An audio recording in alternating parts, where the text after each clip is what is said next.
A messenger of the god Aftanes appeared before the girl. She couldn't believe a real angel stood in front of her. She thought it was a hallucination as he congratulated her on reincarnation.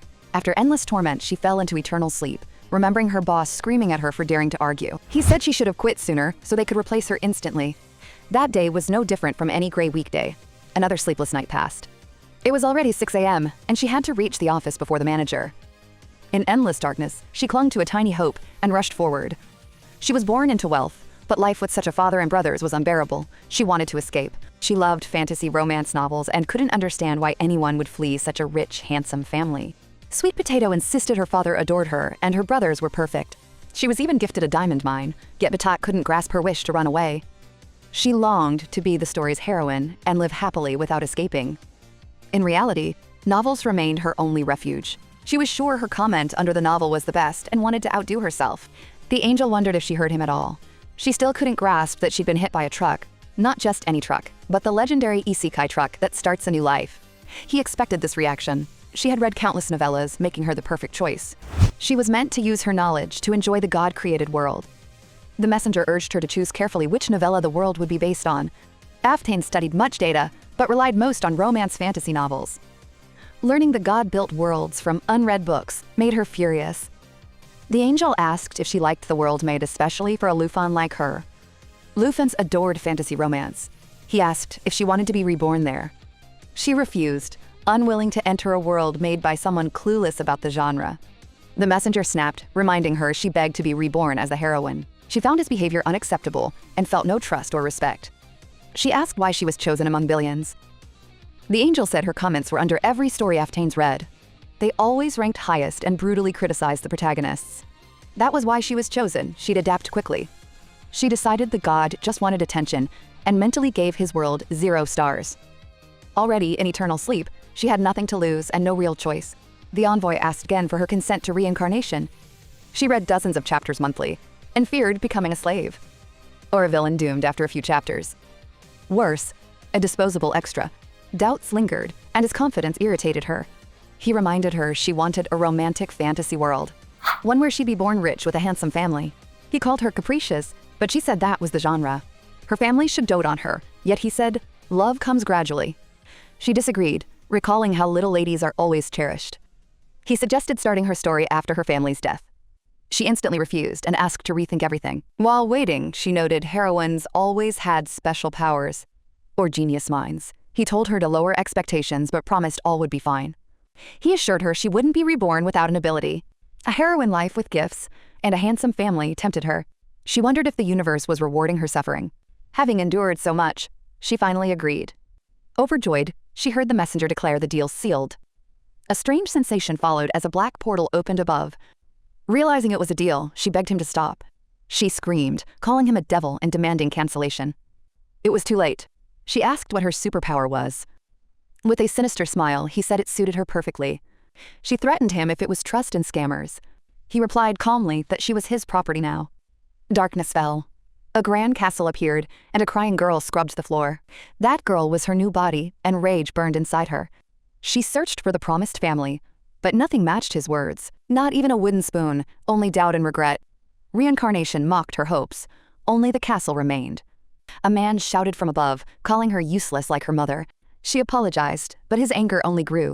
He kicked the bucket, and she called him uncle. Furious, he corrected her, Marquis, and reminded her she was abandoned. Soaked and trembling, she was told her bloodline was questionable. Seeing the castle, she once believed she'd found a good family. She thought survival was over, and happiness had begun. Instead of a fairy tale, she became nothing. Reality crushed her joy. A fair-haired girl appeared and spoke to her father. She was Kleisha's cousin, the novella's true heroine. Forgotten again, the girl stayed silent as they spoke. Tia scolded her father gently, earning his praise. She mentioned her birthday, and he said, that's why the girl must clean. Tia suggested a smaller hall. He refused, insisting on a grand celebration, making her laugh. She wished the girl luck, then complained about dirty shoes. The Marquis promised new ones, earning Tia's praise. Left alone, the girl cried endlessly. She hid in the bedroom, her legs covered in cuts. Tia returned, announcing meals reduced to once a day. She ordered her to stop crying and work for food. She claimed it was unfair to servants who worked harder. The girl smiled weakly and promised to do better. She should be grateful her father left her penniless. Thus, she must earn every bite, the Marquis said coldly. He claimed mercy for keeping her at all. After all, even her real father didn't want her. Without magic, she was only fit to work. It hurt deeply. She was promised love, wealth, and power. None were real. She desperately wanted a family. Tears wouldn't stop. Brothers and a caring father were her only dream. Each day worsened as her body grew weaker. Eternal sleep briefly seemed like escape. She rejected the thought and swore to survive this zero-star world. It was Tia's birthday, and she stood radiant as everyone celebrated her. It was a holiday that one could hardly call childish. The girl saw how the Marquis adored Tia and literally showered her with gifts. He constantly pampered his daughter with insanely expensive dresses. Rumor had it that one cost as much as an entire mansion, and he bought her one like that every year. His love for Tia was immediately apparent, unlike his attitude toward the heroine. Tia got slime on her shoes, and the heroine was immediately ordered to wipe them off. The girl asked the butlers if there was anything they could do for her, but they immediately dispersed, quickly agreeing and disappearing. Then she realized that the Marquis had forbidden her to help her or even talk to her. Suddenly the Marquis started shouting, threatening to add another week of fasting and asking if she hadn't had enough beatings. He was indignant that a week without food was not enough, and stated that she should have been punished more harshly. At this point, Tia was smiling wickedly, clearly enjoying the moment. The heroine was ordered to polish Tia's shoe until it shone. The girl clung to the idea that this was part of the plot, and that everything would soon change. She believed that she was truly important to the story. Duke Ferriton entered the hall, tall, handsome, with hair darker than night, and eyes redder than fresh blood. It was the heroine's father, recently returned from the front. He noticed that, as far as he remembered, his daughter's hair wasn't golden. The Marquis immediately began to fuss in front of Ferriton, but he coldly said that he did not have time. He had no intention of wasting it on pathetic invertebrates. The Marquis hastily asked why the Duke had returned without warning. The girl couldn't believe that this man was her father. Ferriton asked what was so unclear, since his goal was obvious, and looked at the heroine, thin as a mouse. The Marquis replied that she was merely a servant of his household. The Duke remarked that his daughter hardly looked like that. The girl knew he might not recognize her, but she decided to take the risk. She asked Ferriton to take her with him. The girl admitted that she was dirty, but she just needed to wash herself. She said she knew how to cook and clean, and would work off all the food she ate. The Duke was stunned. The little girl promised to clean his shoes until they shine every day, and broke down in tears. She said that she no longer had the strength to stay in this house, and that she wanted to go home. The girl said that he was her father, because Marquis had Tia, and she only had him. She tearfully asked to be taken away. Ferriton immediately picked the girl up in his arms. The little girl couldn't believe what was happening and felt intense fear. Ferriton said they were coming back. She thought it was a dream because she didn't believe he was taking her. She still doubted whether the nightmare was finally over and she would get out of this hell. There were only a few steps left to go. Tia's dress was torn, and the servants immediately rushed to her. The Marquis shouted Ferriton's name. The little girl didn't understand what was happening and didn't believe it was his doing. The girl noticed that the Marquis did not even object to the Duke taking the child. Ferriton coldly remarked that they dared to encroach on something they had no right to. The girl didn't understand the Marquis's silence. As if he felt guilty, the girl woke up in a beautiful room and didn't know what time it was. The maid was surprised that her mistress had woken up so early and wished her good morning. The maid asked if she had slept well. Her face was calm, and the little girl didn't feel any hatred. 10 days had passed since Ferriton had taken the girl, and her legs were completely healed. Her health recovered surprisingly quickly, as if she had become stronger than before. The girl looked at herself in the mirror and could hardly believe she was seeing herself. She never met the Duke. She felt a little ashamed to remember how she had begged her father to take her away. But now she could allow herself such feelings because she lived a quiet life. She felt good in Ferriton's castle. They fed her, didn't beat her, and treated her warmly. She wanted to stay there for a long time. To stay, she needed to understand who the Duke really was. She tried to associate him with concepts of justice and protection, but they did not fit his image well. He looked more like a villain. And in novels, villains come in all shapes and sizes. For example, Marquis Tarenko, who deserved to be put into eternal sleep, and tyrants who only seem cruel. The heroine classified Ferriton as a second type of villain. The girl considered herself incredibly lucky after all the suffering of her past life. The beginning of a new life was also difficult, but now everything seemed like a bad dream. She just wanted to rest, but she never received the promised ability from the envoy of Aftanes. So it was too early to relax. To understand the Duke, she needed to act. The little girl decided to work for her food, and first of all began washing the windows in the house. The maids tried to stop her, but the girl said that she had made a promise to the Duke. She stated that if she could live here only because of her origin, she would have lived here a long time ago. She was abandoned, and an abandoned child rarely becomes truly loved. The maids tried to dissuade her. At that moment, the Duke appeared and asked what she was doing. The heroine was almost speechless. She didn't expect to see him so early and didn't understand why he came back. The girl said she decided to clean up the mess. The Duke was shocked and asked who had ordered her to do so. She replied that she had promised to earn her own food. The man picked her up, and she became frightened. He noticed that she was still skin and bones. The girl burst into tears, afraid of being kicked out. The Duke sat her down at the table and sternly ordered her to eat. She didn't expect that. The table was laden with dishes ranging from chicken and orange sauce to red fish and salads. The girl ate, but quickly became full. Ferriton asked if this was her limit. She couldn't take any more. Her stomach was so full, she swallowed the last piece with difficulty.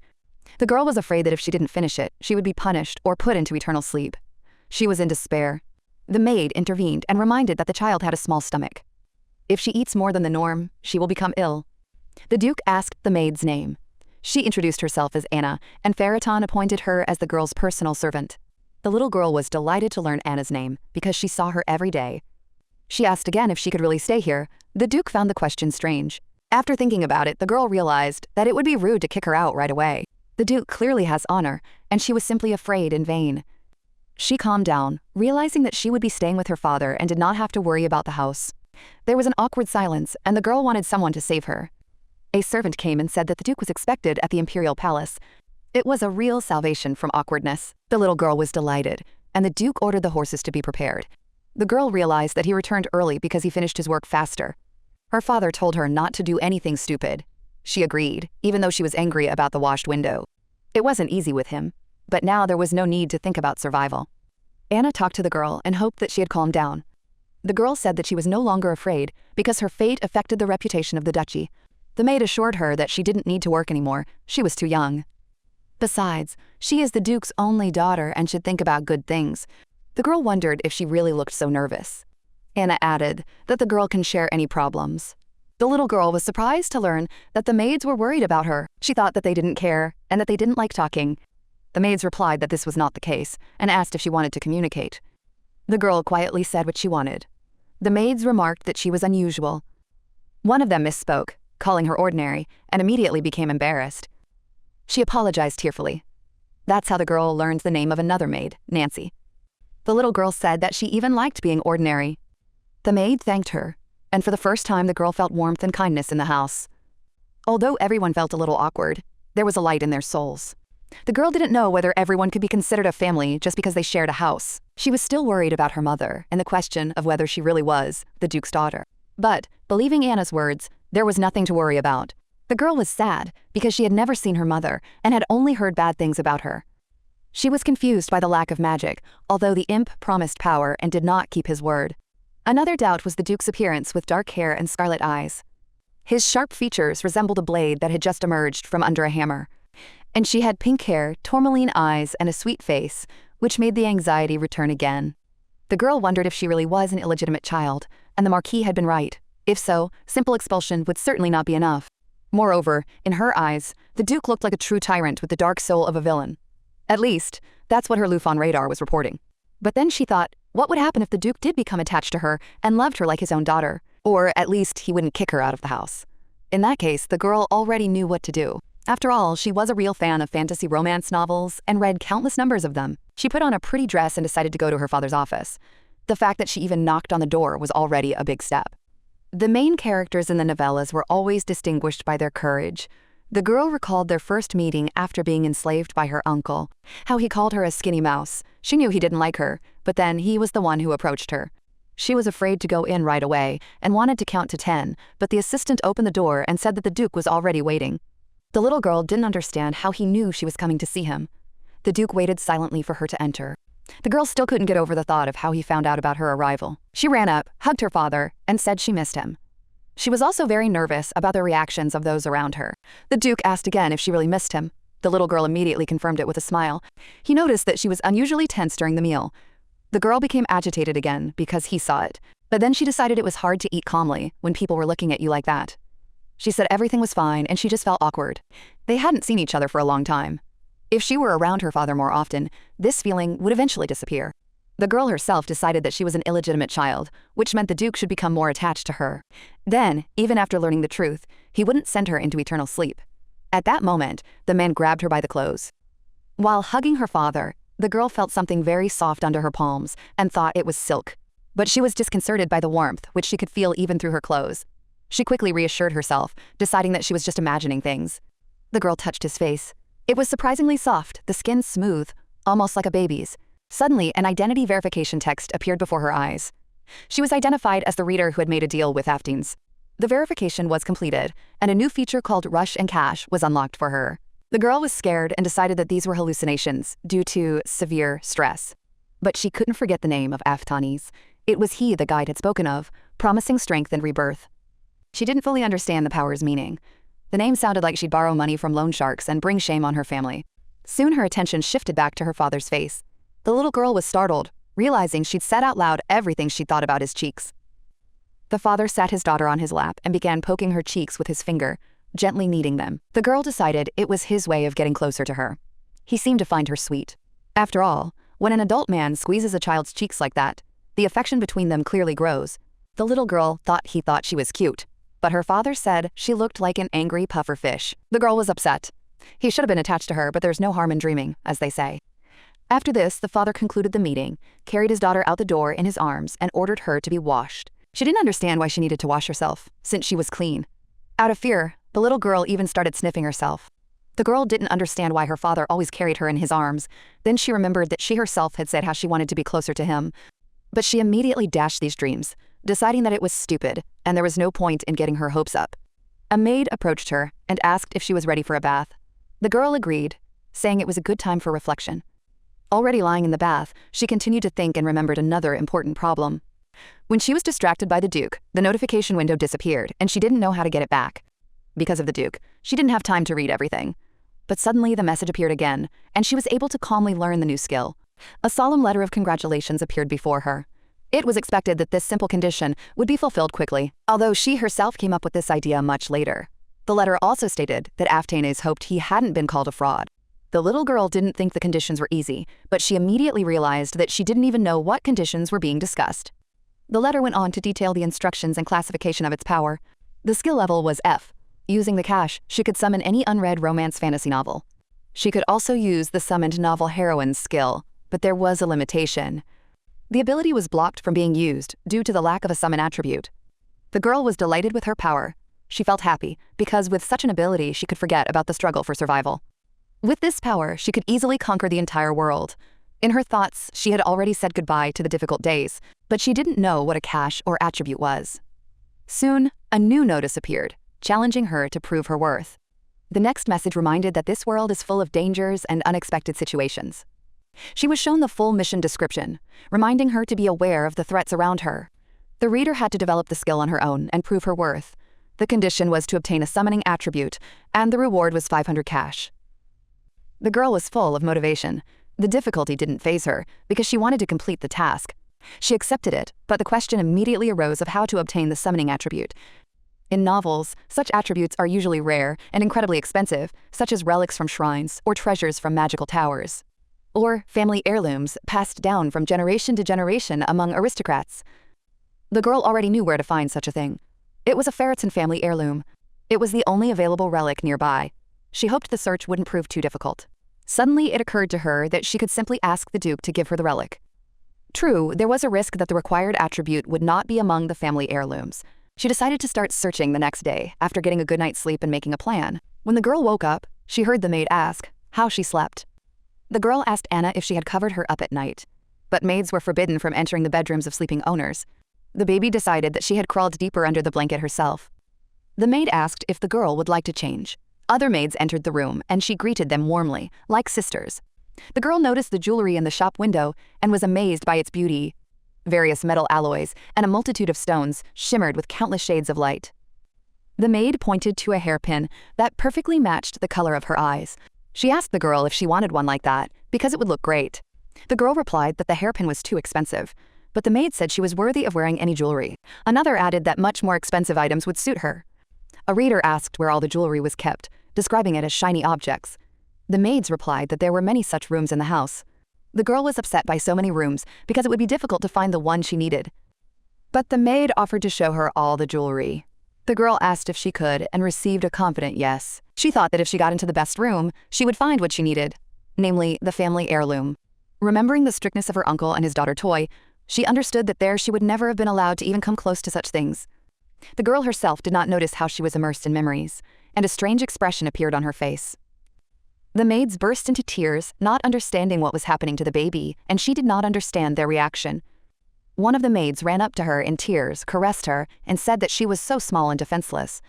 The little girl didn't understand what was wrong with her face, and Nancy continued to feel sorry for her. The girl said that everything was fine with her, because now she had her sisters nearby who were worried about her. Another maid came in and saw them all hugging. The girl was very pleased. After so many years of suffering, she was finally in a place where she was loved and appreciated. The maid said that if we were to start a tour, we should start from the most expensive and luxurious place. They decided to go to the estate's sanctuary. One of the maids added that Marquis Terrank's treasury was nowhere near the wealth of Duke Ferraton. The girl politely asked if they were really allowed in. They told her she was part of the family and allowed in. Removing jewelry from the sanctuary is only permitted with the Duke's permission. But the girl still decided the visit was worthwhile. She needed to find out if there was a summoning attribute among the treasures. But just as she was about to leave, Ferraton's assistant appeared. He said that his lordship wanted to see his daughter for breakfast. The girl didn't understand the reason and became extremely agitated.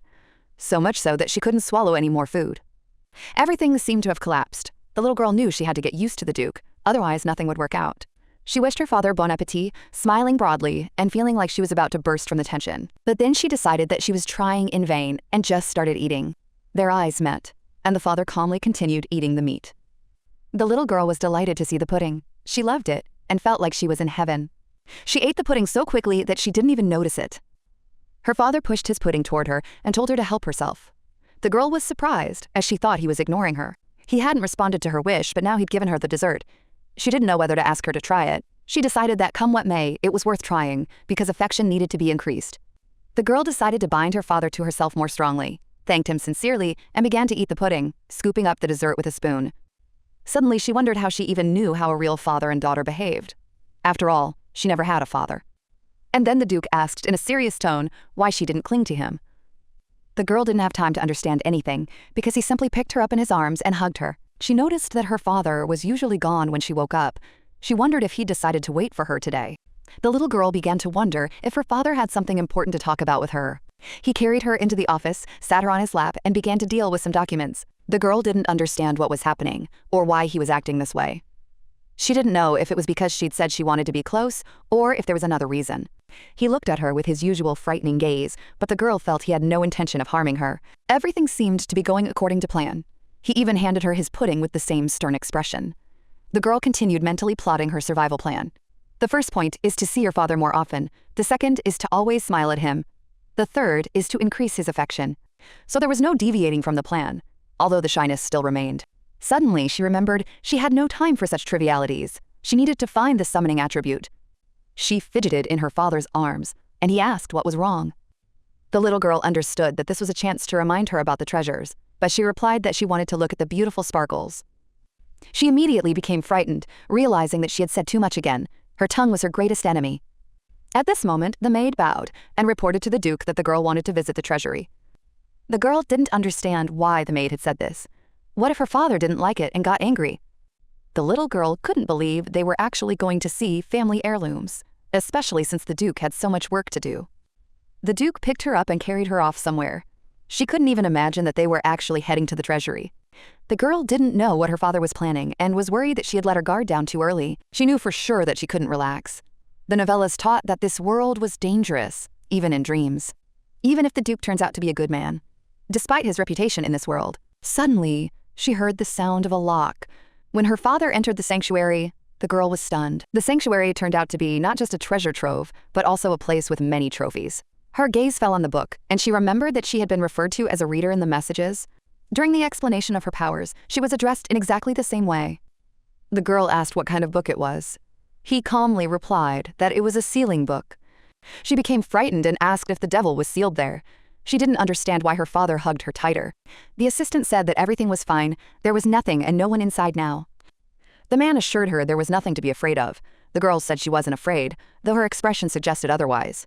She wondered if the Duke thought the same thing. The girl asked why the book was kept there if it was empty.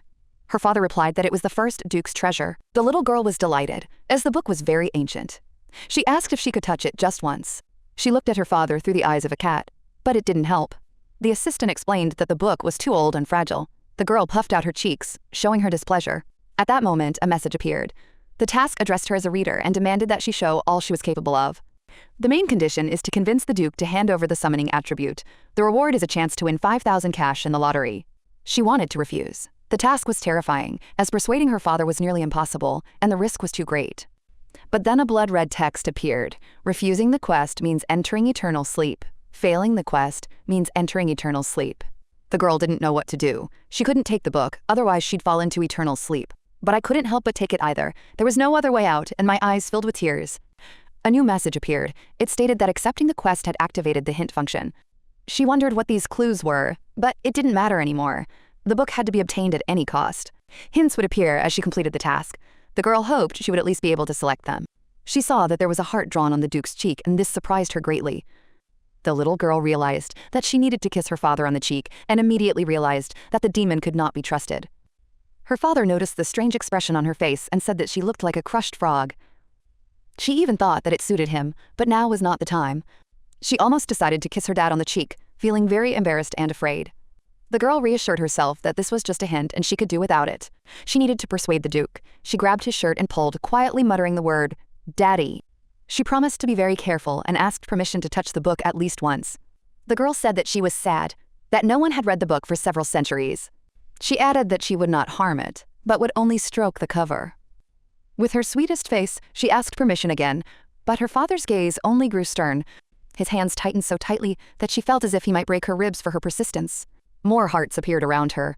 All the clues repeated the same thing, and the girl couldn't understand what was happening. She realized there was no other way out. The girl looked at her father's face. He looked as if he expected nothing.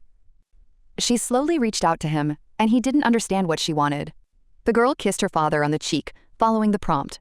Her gaze lingered on his face, stony and emotionless, yet beautiful in its own way. The little girl smiled joyfully at the Duke. Everyone around was in complete shock at what had happened. There was a crunch, and the glass shattered.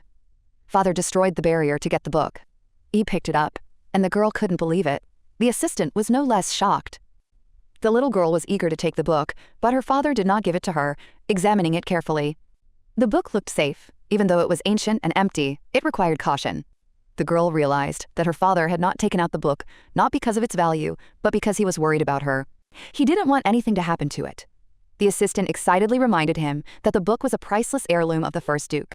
He began to talk about possible damage, but the Duke interrupted him abruptly, asking whose book it was and looking at him with fury. The girl was delighted and said that her father was the best. This greatly surprised the ruler. She reached for the book again and hearts appeared around it again. The little girl mentally scolded the demon and imagined what she would do to him when she caught him. The girl kissed her father again. His face became less stony. She was surprised that he enjoyed kissing his daughter on the cheek so much. It was the sign of a loving father, after all. The girl couldn't tell if he'd become kinder or angrier. She touched the book, and a notification appeared. It said that she had received the summoning attribute and had completed the task of proving her worth. She also completed the task of best expression of respect. She received 500 cash and a chance to win 5,000. She was almost exhausted from the stress, but she really enjoyed the 5,000 cash lottery. It was reported that the Duke of Feriton's chief aide, Urkel Viscount, admired her. Then came reports of admiration from Heine and the maids of Duke Feriton's house. Her influence within the family grew. She received an additional 500 cash and realized that positive reactions from others were rewarding. But she didn't understand why she was so admired. The last message conveyed the main point. She had achieved the Duke of Feriton's highest level of satisfaction. The Duke asked if she'd finished looking at the book. A new notification had arrived, but she decided to check it later. The Duke came out with her in his arms, and it seemed very warm and close to the girl. She dreamed of returning to the room and finding out the lottery results and additional rewards. She also wanted to leaf through the book and understand her powers, but the conversations in the office interrupted her thoughts. People said that investors flocked to Marquis Starenko's stone mining business like flies to honey. There were also rumors that the Duke had invested in the business, although there was no confirmation. They added that if the Duke had not ordered Starenko to be watched, no one would have known about these rumors. The source was Marquis Schrodel, who blurted it out while drunk and denied everything the next morning. Suspicions remained. Despite the unstable mana supply, the number of investors remained unchanged. The man handed the Duke a letter listing all the investors. It included Duke Delvatrin, Duke Iskamil, and Marquis Schrodel, the most influential people. Duke Feriton noted that the list was filled with only rich people, which was odd, since without mana, investments would be wasted. For some reason, investors are convinced there's plenty of mana. This belief can only be achieved through deception, including rumors about Duke Veriton's own investments. Assistants added that Schrodel would hardly have lied while drunk. Duke Veriton became angry and demanded to know who had spread this nonsense, but there was no answer. Marquis Schrodel spoke incoherently, and the name of the source could not be ascertained. It is worth considering that Marquis Schrodel loves lavish and noisy receptions. Duke Delvatren and Duke Iscamil always led rather secluded lives. The three of them almost never crossed paths. Duke Veriton was lost in thought, as there were only two options left. Either they both invested, unaware of the rumors. The lady noted with relief that they had the same opinion. Or Marquise Taranka spoke to them personally, the girl added unexpectedly. Silence fell over the room after her words. The girl didn't even realize she'd spoken them out loud. She found herself in an awkward position and didn't know what to say next. All eyes were focused only on her. The girl quickly explained that her uncle had said so. She was immediately asked if she meant Marquis Tarank. The little girl answered in the affirmative, and added that it was Marquis Taranka who told some man in an expensive suit about her father's investments. The words didn't sound very convincing, so the girl added that her uncle had shown her a strange thing. It was a very beautiful map, black and shiny. The girl pointed to the map in the hands of one of the men. She said Taranka had shown her exactly the same one. The assistant asked if she was sure. The girl confirmed without hesitation. The men in the room were stunned. The idea that Marquis Taranka would dare to do such a thing seemed insane. Many questions arose, and answers had to be found for all of them. If the mines actually produce rocks with a lot of mana, this can still be fixed. But if not, Duke Veriton and the others will be in serious trouble, and high society will consider him a participant in the scam. Duke Veriton remained silent and looked at the girl carefully, and then asked when exactly she had heard that conversation. The girl felt her father suspected her. She feared that a mistake could lead to her falling into eternal sleep. The little girl replied that she was cleaning her uncle's shoes while he was talking to that man. The assistant was amazed because all the funds that were sent were intended for her maintenance. The girl couldn't believe what she was hearing. The assistant continued, saying the amounts were enormous. She always thought that there wasn't enough money, so she was poorly fed and had to work for it. She carried out all of her uncle's orders because this was the only way she could remain in the Marquis's house. The girl was disappointed and did not understand how they could treat her like this. The men doubted her words, but the assistant reminded them that Marquis Taranka loved his daughter madly. The girl remembered how her uncle insisted that her father had abandoned her and not left her a single coin. She didn't understand whether she was suspected and said that she ate only twice a day if she managed to earn money. And if she couldn't cope with the work, she was fed once or left completely hungry. The men were shocked by her story. The girl was afraid that one wrong word would ruin everything. Through her tears, she knelt down and showed how she had been cleaning the shoes while her uncle handed over the map and called it proof. She added that the map was shown to another old man and a red-haired man, assuring him that he was telling the truth. Veriton abruptly ended the conversation and angrily asked why they were interrogating his daughter. The men tried to justify themselves, but the Duke squeezed their throats with a dark force, not allowing them to speak. They begged for mercy, but the father did not want to hear excuses. At that moment, he remembered what he saw in the Marquis's house when he came for his daughter, and extended his hand to her. He had no intention of interrogating her, as he was only thinking about her safety. Veriton picked up his daughter in his arms and, noticing her dirty sleeve, ordered a tailor to be called. He then announced that it was time to move on to the next topic. The girl woke up in her own bed and was surprised because she had just been in her father's office. Apparently, a maid had carried her. After making sure no one was nearby, she pulled out the book that had outlived all the Veritons. The book was so ancient that it was barely holding together, and the girl was afraid that something would fall out when she opened it. It was risky, but curiosity won out. She opened the book, and the room was filled with golden light. The same book that had almost fallen apart now looked brand new. Inside were black magic spells and the key to gaining divine power. The girl thought that since the book was a sealing book, it must have a way to seal a demon or summon one. She began to turn the pages, trying to unlock her power fully. In the very center, the book turned out to be empty, after which a notification appeared. It stated that the summoning attribute seal had been removed, and the restrictions were no longer in effect. The girl could finally use her ability and was happy, but then a new task appeared called the Path of the Worthy Reader. The condition was to summon the novella for cash and extract its power. The reward was 1,000 cash. She was surprised that the system was demanding what she already wanted, but she didn't understand how to summon the novella. She tried everything, waving her hand and loudly pronouncing words of encouragement. Remembering the short story she had read, she made sure that there was no one nearby and stretched out her hand upward. At the same time, I mentally asked the heavens to give me patience and not strangle the main character through the screen. A notification appeared that in order to use the power, you simply need to say the name of the novel. The girl felt uneasy. Currently, her power was bronze level and only worked with fantasy romances. She called the novella, "I was born into a rich family, but I still want to escape." This strength allowed her to not fear exile and eternal sleep. But the cash was not enough, and the girl got angry, because even here she did not have enough money. A notification appeared, about 1,000 cash on the balance, and a lottery for 5,000. She decided to use the ticket, considering the lottery a scam in advance. Still, she tried to remain optimistic. The result was a win of 100 cash, just like in the previous life. While others were winning thousands, she lay there upset, realizing that 1,100 cash might not be enough. The notification reminded me of balance again, as if deliberately pressing on a sore spot. Then she remembered the message she hadn't had time to read. The reward for reaching the maximum level of Duke Ferreton's satisfaction has not yet been received. After the counting, she was given the opportunity to rent the novella for 3 days. The girl was delighted, because it turned out to be better than any amount of cash. She was grateful to the Duke, although she did not understand what she had done to deserve it. The girl decided to save the cash for something more important for now. The maids knocked on the door, and she quickly hid the book. They apologized for not being there when she woke up. The girl replied that it was no problem. The maids asked if she was hungry. After all, she missed dinner when she fell asleep, and no one woke her up. The girl said she didn't even notice how she fell asleep. The maid assumed that the girl was simply very tired. She said that at first she nodded off and then fell asleep right on top of the Duke. The maids were even scolded for laughing. The girl was frightened and hoped that the maid had carried her, but Anna said the Duke had done it. The girl asked that the maid do it next time, not wanting to be a burden. Anna replied that her father truly appreciated her. He not only carried her to bed, but also called a tailor, although he himself usually avoids such concerns. The maid added that Duke Ferreton was sincerely worried about her. The girl realized that she had made everyone worry again and said with a smile that she was fine. The maid noticed that the Duke simply did not know how to express his feelings. She used to think he was perfect and flawless. He did not need closeness and did not understand those who tried for the sake of their loved ones. But seeing his attitude towards his daughter, she understood everything. He really does have feelings. The girl asked if this was true and received a confident answer. Lately, sides of the Duke have been revealed that no one suspected. However, Ferreton's family was different from ordinary people, and the girl became curious about why.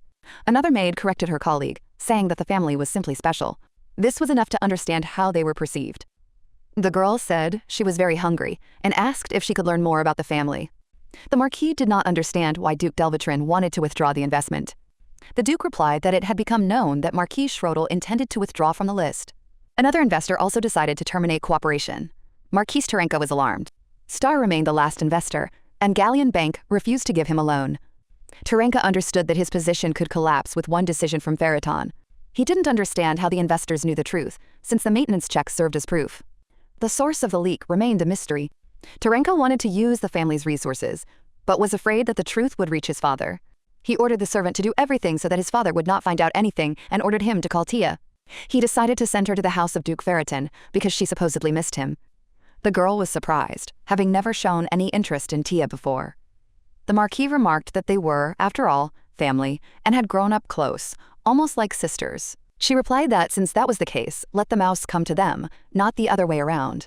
The Marquis calmly said that the girl would have to meet Tia anyway. He added that Ferreton was unlikely to fulfill such a request. The girl chuckled and said that it seemed everyone in the Duke's house hated her. After all, according to her, only Tia had always treated her well. There was nothing else to do. Tia would have to go, and the Marquis was pleased. He ordered his daughter to find out how the Duke's daughter was living and how things were going with Ferreton. The girl was confident in herself and believed that the girl would be glad to see her. She even said that the mouse would be over the moon when she saw Tia. At that very moment, during the meal, the Duke's daughter's ear suddenly began to itch, and she did not understand why. The next day, the girl sat down to draw. She was in a good mood and quietly hummed a cheerful melody. The maid praised the drawing and said that it looked like a pineapple. The girl turned around and explained that it wasn't a pineapple, but that they were holding hands. The maid barely suppressed a laugh. After that, she began praising the drawing, although she repeated that it still looked like a pineapple. Surprisingly, the girl's plan worked. She thought about how to appease the other maids in the same way. In her imagination, the little girl already saw how the maids were ready to give up everything for the sake of her drawings. And they even act as if they have become her devoted fans. During these fantasies, the maid called the girl for a walk. The maid suggested visiting the glass gallery in the Duke's house. At that moment, the girl finally believed that she was living in the world of a novel, and joyfully ran to the greenhouse. As she descended, she tripped and fell right at the feet of Duke Ferreton. He asked, surprised, what she was doing there. The girl answered honestly that she had fallen. The Duke asked a strange question about why exactly she had fallen, which struck her as illogical. The maid immediately ran up and said that children of that age often stumble. But Duke Ferreton decided the girl was simply too weak. She asked to be picked up, and her father silently lifted her up. Seeing the scratches on his knees, he frowned and turned away. The maid followed him, and the girl still dreamed of getting into the glass gallery. The Duke sat her on his knee and was surprised at how red her knee had become. He decided to treat the wounds with a special ointment so that they would disappear in a couple of days.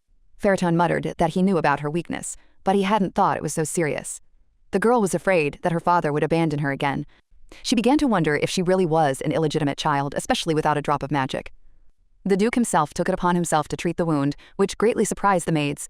The girl winced in fear, expecting the ointment to burn. The maid cautiously intervened and announced that the tailor had arrived, adding that there was an upcoming meeting and offering to leave the girl with them. The Duke did not answer and went to meet the seamstress himself, completely ignoring the meeting. Surprisingly, the men followed him. The tailor was glad to finally see the girl. For many years, she sewed dresses that cost as much as an entire castle. The only thing that upset her was that children's clothes only lasted one season. The seamstress started from scratch and now sewed for the emperor himself.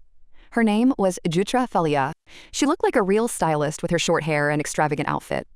Jutra was genuinely happy to meet the lady who had been hidden from her for so long. The maids were curious to see who the girl looked like. They expected an exact copy of the Duke. Night black hair, blood-red eyes, and a frighteningly strong aura. The fashion designer imagined a fragile and gentle girl, and her colleague was confident in the child's hidden charisma. Jutra replied that one shouldn't expect the usual charm from the Ferreton family. Even if the girl turned out to be a spitting image of the Duke, disappointment must not be shown. At that moment the Duke himself entered. Jutra still hoped to see the sweet and charming girl. The seamstress was genuinely amazed when she saw her. The girl turned out to be so sweet that Jutra couldn't hold back and began praising her. The Duke coldly interrupted her and ordered her measurements to be taken immediately. He continued to hold his daughter in his arms. Jutra asked him to put the child down. But after thinking about it, I decided not to risk it. She began taking measurements directly on the Duke's arms, saying that it was even more convenient that way. Jutra noticed that the girl was behaving very calmly and politely. She said the baby clearly loved her father very much and added that he was lucky.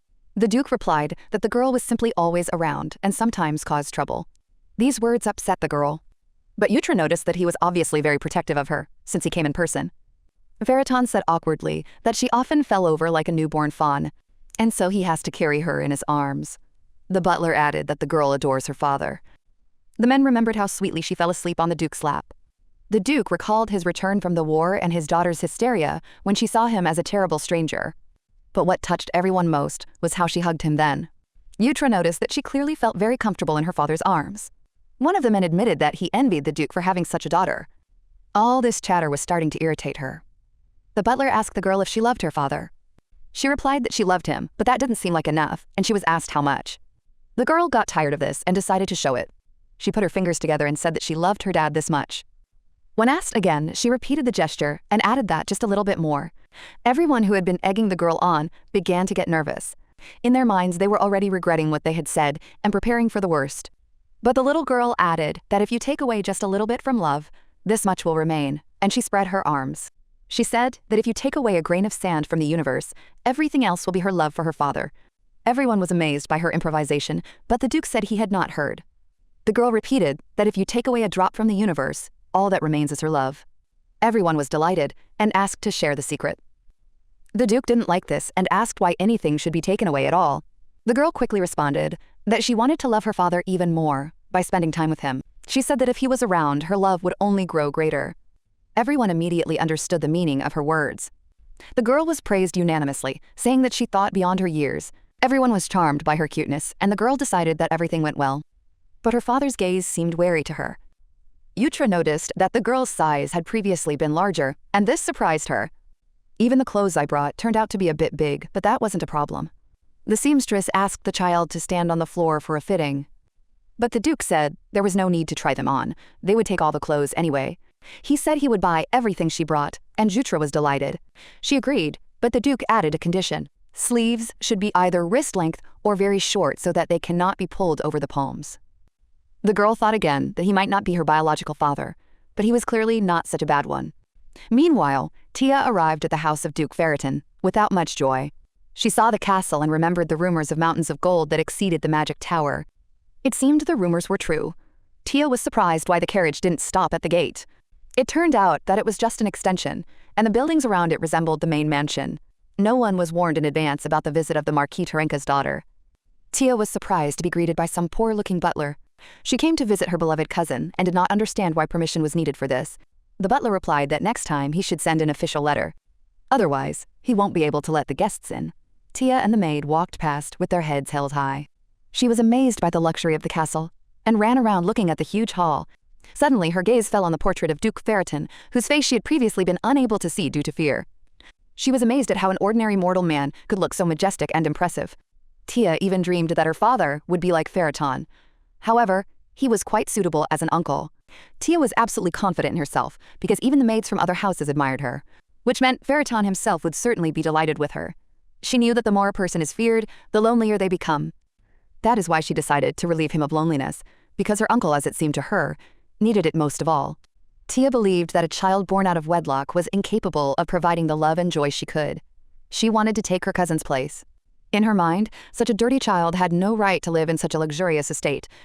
Suddenly, she saw that same scary and dirty little mouse, but this image existed only in her thoughts. In fact, Tia was shocked by how beautiful the girl turned out to be, and how deep the color of her hair was. It was as if a completely different person was standing in front of her, and Tia wondered if she had always been this beautiful. She was filled with rage that her cousin didn't even pay attention to her. In Tia's opinion, she turned out to be even more shameless than she could have imagined. The little girl calmly said that it was much more shameless to come into the house without an invitation and not even say hello. Tia said that she came to her cousin because her father said that the girl missed her very much, and the little girl asked again with a grin. After this, Tia began to lecture her, assuring her that the girl should be ashamed of such behavior. Although in reality the reader was not only not bored, she had long forgotten about the Marquis and his evil daughter, as if it were a bad dream. Tia decided to press the issue and said that her father claimed that the baby was not the Duke's daughter at all and was an illegitimate child.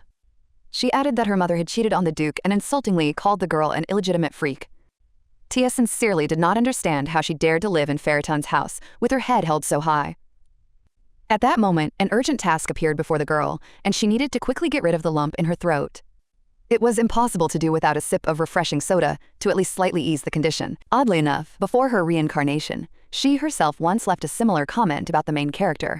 The reward for completing the task was the opportunity to win a lottery with a prize fund of 2,000 cash. The penalty for failure was the temporary removal of the reincarnation enhancement, and for the sake of cash, the girl accepted the task without hesitation. For the little girl, cash was the most important thing, and Tia didn't understand what was going on with her cousin. She decided that the girl's silence meant that she had finally realized everything. But the girl suddenly called out to Tia and asked again whether she had really been talking to her specifically. With a haughty look, the little girl asked if there was anyone else here besides Tia. Tia couldn't believe how this mouse even dared to talk to her like that. She was angry that her cousin continued to look down on her, and the girl mentally asked the main characters of the novels to give her strength. After which she calmly replied that she hadn't even begun to look down on Tia yet. Tia tried to hit her where she was weak, saying that the girl had gotten away with too much because of her pretty dress. She said that Duke Ferreton simply took pity on her because of her pitiful appearance, and added that the dress did not belong to the girl at all. The little girl was surprised that an ordinary dress could upset Tia so much. The uninvited guest threatened that if her cousin continued to behave like this, everyone would turn away from her and start hating her. Tia said her father always said that if you treat someone special, they quickly accept it as their due. That was why he gave her exactly as much food as she deserved, but now it was clear that his upbringing had not borne fruit. Tia stated that she would not be surprised if Duke Ferreton one day kicked his cousin out of the estate. The girl replied that she might indeed be kicked out someday, but certainly not for what she was about to say now. She called Tia the daughter of Marquis Terenk and stepped towards her with fury. The girl asked how she dared to call her, the daughter of Duke Ferreton, arrogant. Tia was taken aback and said that the reader was obliged to treat her with respect, surprised by the lack of manners. The little girl considered herself absolutely irresistible, and the only thing cooler than her was an egg. As always, Tia used her only argument, claiming that the girl's mother had cheated on the Duke and given birth to an illegitimate child. The girl calmly asked if Tia was ready to take responsibility for her words, and she confidently agreed. Then the reader asked whether she was ready to put the honor of the Terenko family on the line, and again received consent. The lady said that she would ask her father about it, and the girl turned to leave, but Tia asked her to stop. The reader stood her ground and decided to ask the maid about her pedigree, since the Marquis's daughter was so interested in it. Tia threw herself into the arms of the maid and began to complain with tears that she had been called arrogant and that Thea should bow to her. She portrayed herself as a victim, as if she had come for her cousin, and she had treated her so cruelly. Tia's maid began to lecture the girl, assuring her that she had no right to behave like that, but here, everything was different. The girl was completely safe, and her maid Anna noticed that Tia and her servant had completely lost their fear. Once, they allowed themselves to speak to the daughter of Faraton in such a tone. Tia's maid replied that she was simply asking about her cousin's behavior, since mistakes should be pointed out immediately. Anna insisted, and asked where exactly the girl was wrong, since it was the Marquis's daughter who behaved inappropriately. But the maid continued to insist that Tia had not meant to offend the little girl, and had even brought a gift. The gift turned out to be one of Tia's dresses, and she explained that she saw her cousin looking at them. Tia came closer, looked into Miss Faraton's eyes with an evil smile, and asked if she wanted this dress. The Marquise grabbed the girl by the hand, offered to make peace, and asked forgiveness for her harsh words. She was about to add something else, but Duke Faraton himself interrupted her. He said that Tia talked too much for someone who had encroached on his daughter's dresses, and everyone was surprised by his early return. Just an hour ago, he was sitting in the interview room with an extremely gloomy expression on his face. There they discussed the need to find a common solution, and once again reconsider the issue of awards for military divisions in stages. After which they planned to meet for a second discussion, but it was already late. The Duke doubted whether he would have time to buy his daughter an eclair, and he was assured that this could always be entrusted to his servant. But he refused, because an eclair from a servant would never compare to what he himself would bring. He said that every time he comes to his daughter with an eclair, she happily greets him and kisses him on the cheek. But, alas, the eclairs from this pastry shop are sold out instantly. Most likely, he won't have time to buy anything, which means he'll be left without a kiss. The Duke's face flashed with anger, and everyone decided to continue the meeting, but suddenly he asked where exactly the pastry shop was. Everyone present became very nervous. They felt like he was simply changing the subject to send them into eternal sleep right there, because his reputation was fearsome. The men carefully asked if he was really so interested in the eclairs, but one of their colleagues interrupted them and scolded them, noting that their ingenuity was zero, since the Duke always spoke first and thought later. The meeting continued until an assistant approached the Duke and whispered something in his ear, after which he abruptly stood up and left, citing urgent matters. The men tried to object, reminding him that he had already missed more than one meeting, and that decisions needed to be made. The Duke glared at them and asked since when his presence had become obligatory.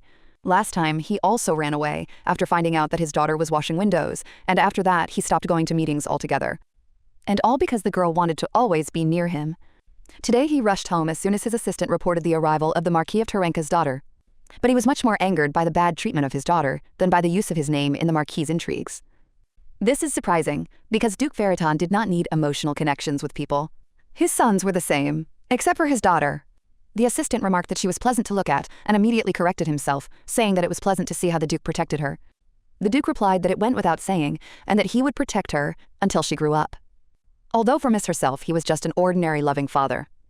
The assistant asked if he thought his daughter was sweet and beautiful, to which the Duke sharply ordered him not to talk nonsense, and he apologized. However, the Duke understood the hidden meaning of the question and continued, saying that his daughter often cried. She falls down and cries again, probably due to the lack of magic, and that's not all that surprises him.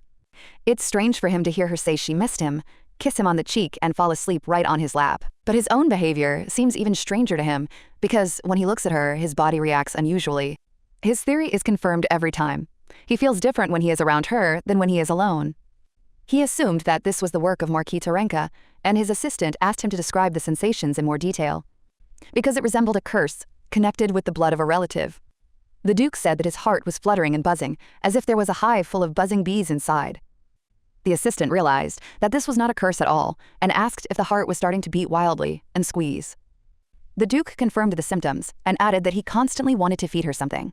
When he is alone, he acts for the Empire, and his hands begin to work before his thoughts.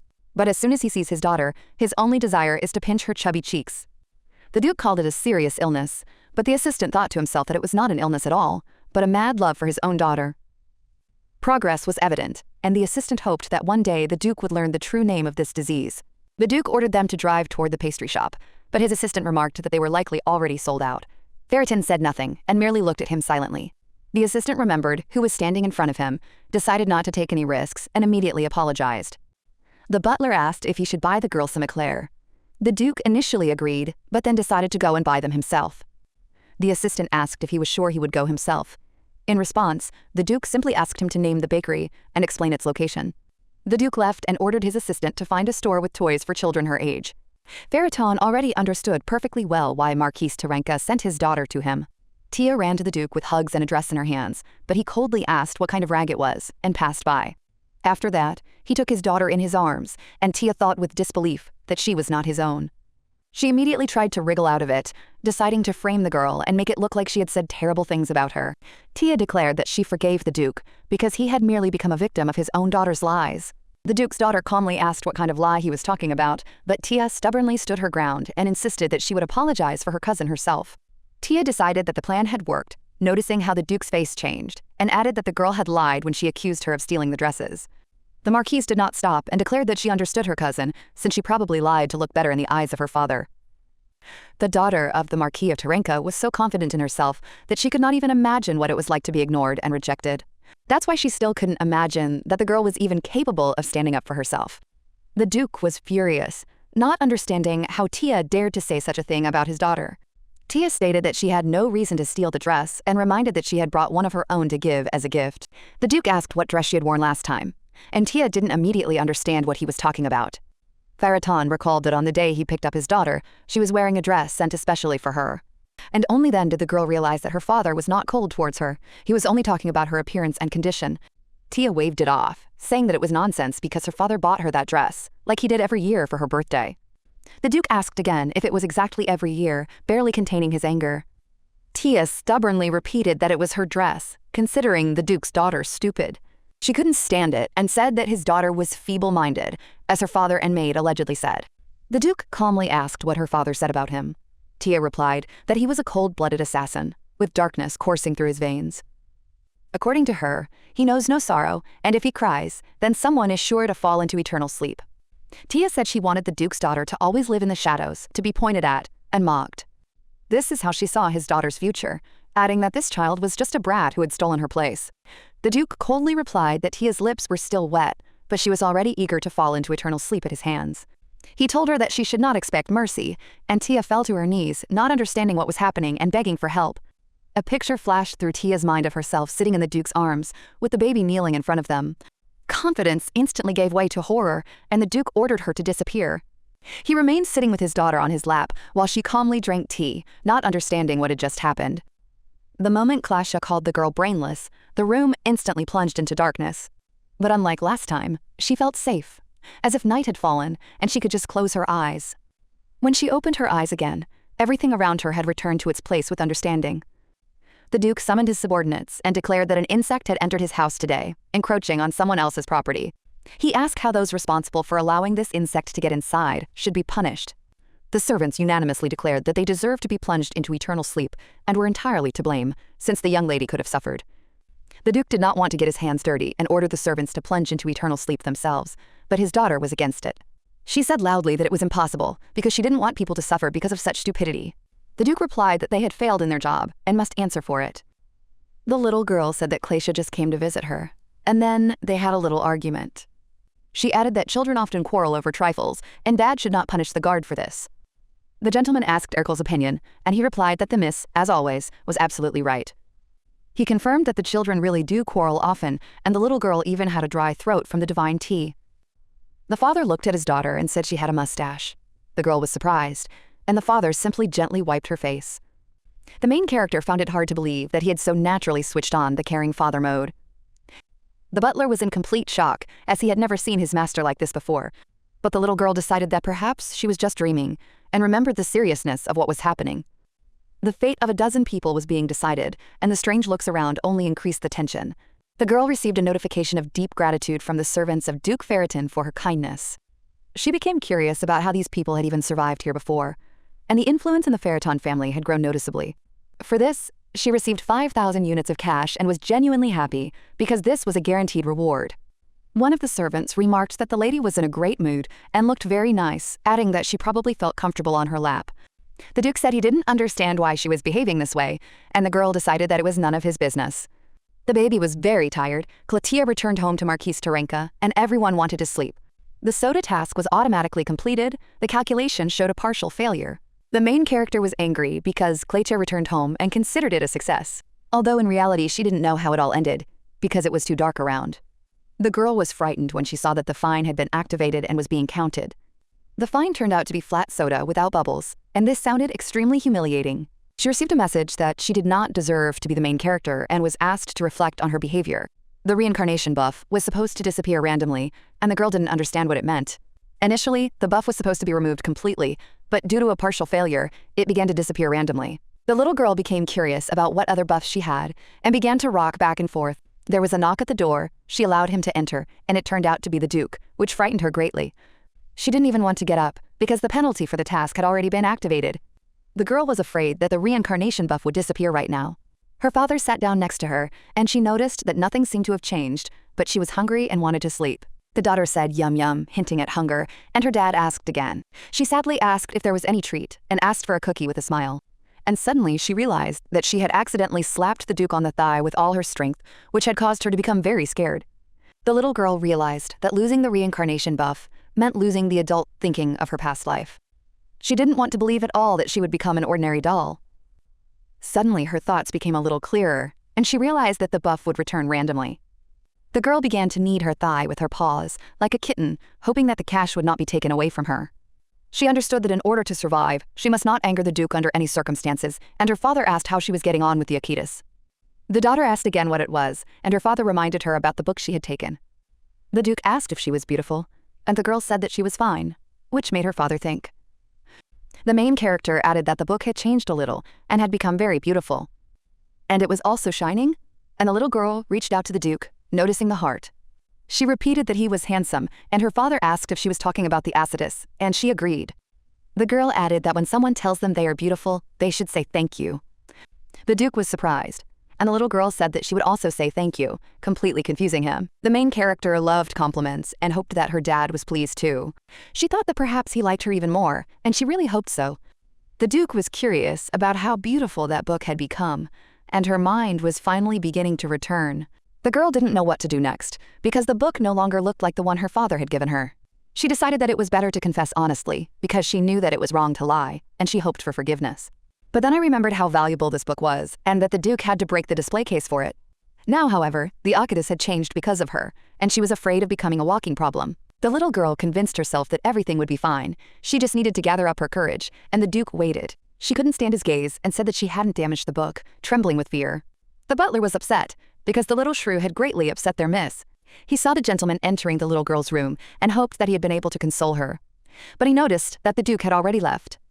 The servant carefully asked if the gentleman had managed to talk to the miss. He didn't like the Duke's reaction and decided that the conversation had gone wrong. He hoped that the miss did not burst into tears, and the Duke asked Hines to answer him honestly. Lost in thought, the Duke suddenly asked if he was scary. This question terrified the man, who asked the ruler to repeat it. The Duke immediately told him to forget about it. Realizing what he'd said, he covered his mouth, frightened by his own words. The little girl burst into tears and insisted that her daddy wasn't scary at all. The Duke completely lost track of what was happening. The girl rolled around on the bed and screamed that she hadn't made the book different on purpose, but he still looked at her so creepily. She kept repeating that her dad wasn't ugly, but very handsome. She shouted that he owned a diamond mine. The Duke replied that he himself was rich and that she had not only a diamond mine, but also a gold mine. The little girl added that her dad adores her madly and truly loves her. The man was certain the book was damaged, and his hysteria was just a whim. It might be small, but it was still a phaeton. He should have been disappointed in her, but strangely enough, he didn't want to punish her at all. Suddenly, the little girl screamed that she hated him and that he wasn't her father. This greatly surprised the Duke. He asked again if it was true, barely holding back his laughter, and noticed the maids leaving the room. The Duke asked what they had there. The maids were frightened, and one said it was nothing important. The gentleman replied that it was his decision, and then the maid handed him a piece of paper. Opening it, he saw a drawing. The maid explained that the lady herself had drawn it. The Duke asked again, and the woman showed how in the picture she and the miss were holding hands. In the next drawing, they're hugging. Another maid boasted that she'd been drawn 3 times. One of them remarked that their drawings were unlikely to compare with what she gave her dad. They were sure that Miss had drawn a whole stack for his lordship and made him a cool dad. But the Duke did not react in any way and said that he had not received anything. The maids were stunned and did not understand why they had started this conversation at all. The little girl thought about what she had done, as if she was asking to be plunged into eternal sleep because of the fine. Nancy decided to sum up recent events. The Duke sat opposite her and waited. The head butler, worried about the miss, sent the gentleman to console her. But, in the end, she burst into tears during the conversation, although she had held back before. Moreover, his lordship, unlike the others, did not receive a single drawing from her. Nancy said that it seemed that Miss simply hated his lordship, but she was immediately interrupted. The servants quickly pushed Nancy out of the room, covering her mouth. Anna asked if Miss had spoken through her tears. The Duke replied that the girl said that he was not her father and that she hated him. The maids were shocked. Nancy asked if he had hugged her or smiled warmly. The Duke didn't understand why he was doing this. Anna couldn't believe it was all true. She asked him if he felt anything when he hugged her again and again. The man thought about it. He remembered her quiet breathing, her soft cheeks and pouting lips like a fugu fish. Anna advised him to come see her again. Nancy added that since he had brought the lady to tears, it was his turn to console her. By the way, the man asked what yum yum meant and what patenka meant. The servants were completely shocked. The main character didn't know what to do now. Perhaps she wasn't really related to him, and she'd said that. The stress made the little girl seem older. Anna asked her if she wanted dessert and if she was hungry. The girl replied that she would not eat because she would soon fall into eternal sleep and had no time for food. Anna thought she might be expecting food from her dad. Hearing this, the little girl immediately asked again. The Duke entered the room. The girl was delighted, but she had difficulty calling her father because of a feeling of guilt. The man said, "Yum yum, it's ready." The girl was pleasantly surprised. It was incredibly delicious. Her father asked her if she liked it, using the formal, you. The girl replied that she did. She noticed this address, and the Duke again ordered her to answer in the same way. The little girl didn't understand what was happening to him. The man himself was confused. He looked at the cheat sheet and was indignant, because it said to treat the child with respect. He didn't see a problem with it. These were Anna's secret tips. The little girl was shocked. Now she realized that this was his way of showing respect. The Duke clutched the paper in his hand. He asked if she had been very scared today. The little girl said she had been a little scared. The Duke promised that no one would dare hurt her. Neither Marquis Terenka nor his daughter will ever set foot in this house again. The little girl realized what he was thinking about Klesha. It turned out he had come to console her. The girl didn't know when she would finally become a baby. As long as she has any sense, she needs to be a good daughter. She admitted she was wrong too. She said she didn't hate him, even though she said otherwise. It was true. The Duke asked if she had anything else to add. The little girl replied that no, the fine had made her overly sensitive. To survive, she needs to be a good girl. The man asked if she was angry with him for leaving her alone for so many years. The girl started talking about the circumstances, but he said that there was no need to think like that. Whatever the reason, he shouldn't have done that. She has a right to cry. The main character burst into tears and asked why he came so late and why he left her. She said that she was very scared and that she missed her dad madly. Every day she waited for him to show up. He was her dad after all, and she couldn't understand why she was left alone. The Duke hugged the little girl and quietly apologized, admitting his guilt. Warmth radiated from him. Now he really has become her dad, and even if they are not biological, they are together. This petition urged them to immediately take control of the situation. It said that after this, there was no need to worry about further plans.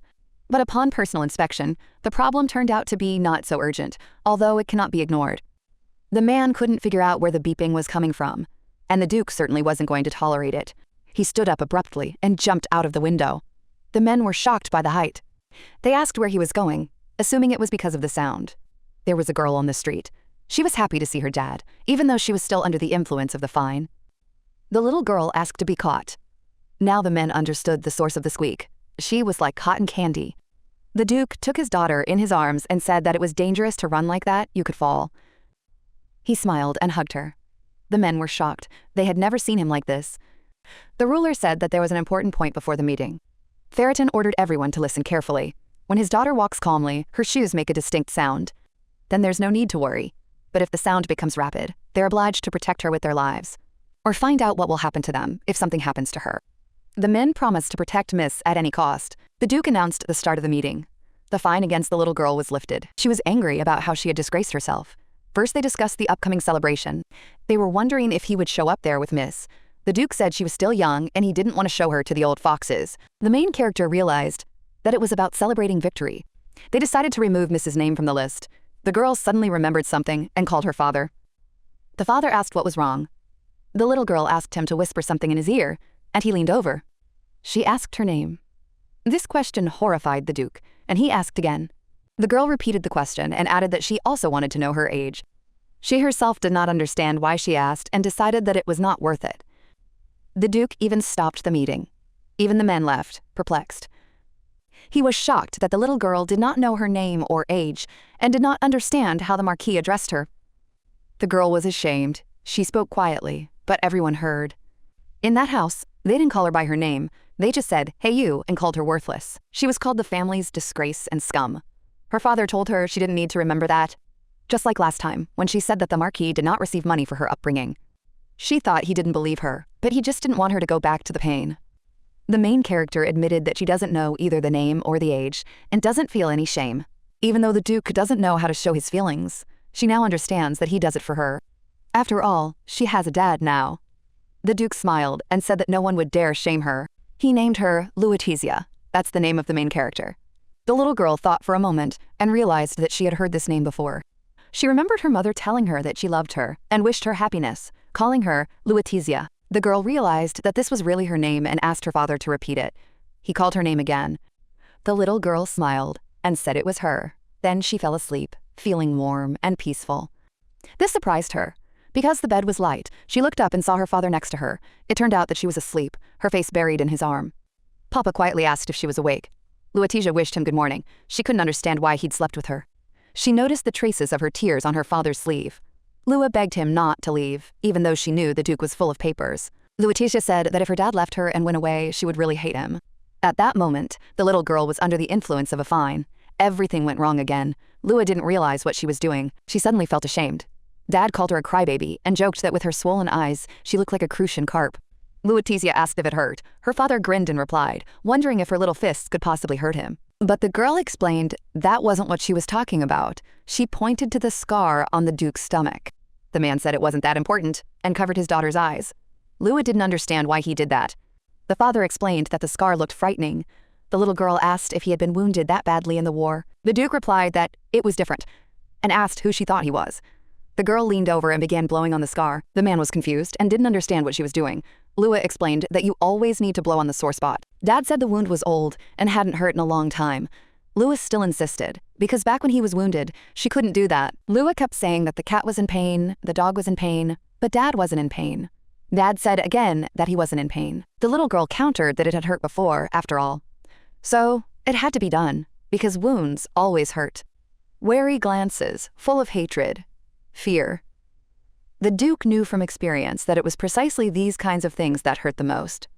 Dad quietly said that he should have blown on her wounds then too. Lua was surprised and asked again. Her father confirmed it. When she was brought home, she was seriously ill. The little girl never saw him then. She asked if he came to see her. The Duke replied that he was there every night. Lua always thought he never visited her. The Emperor made quite a fuss about his early return from the war. The Duke had to go to the palace every day, and when he returned, his daughter was already asleep. At the front, he felt almost no pain. All he could think about was getting home as quickly as possible. He ignored his wounds and did everything he could to return as quickly as possible. More than anything, he wanted to take the little girl home with him. Lua admitted she didn't even know about the war. She thought she'd simply been abandoned by her uncle as an unwanted possession. The Duke apologized, but Lua said everything was fine. Now she knew he had left because of the war. And yet, she felt like she would be better off here, even without him. Dad said Lua was truly special. She doesn't have magic. The girl didn't want to believe that he could doubt whether she was his daughter. Without magic, Lua was no different from an ordinary baby.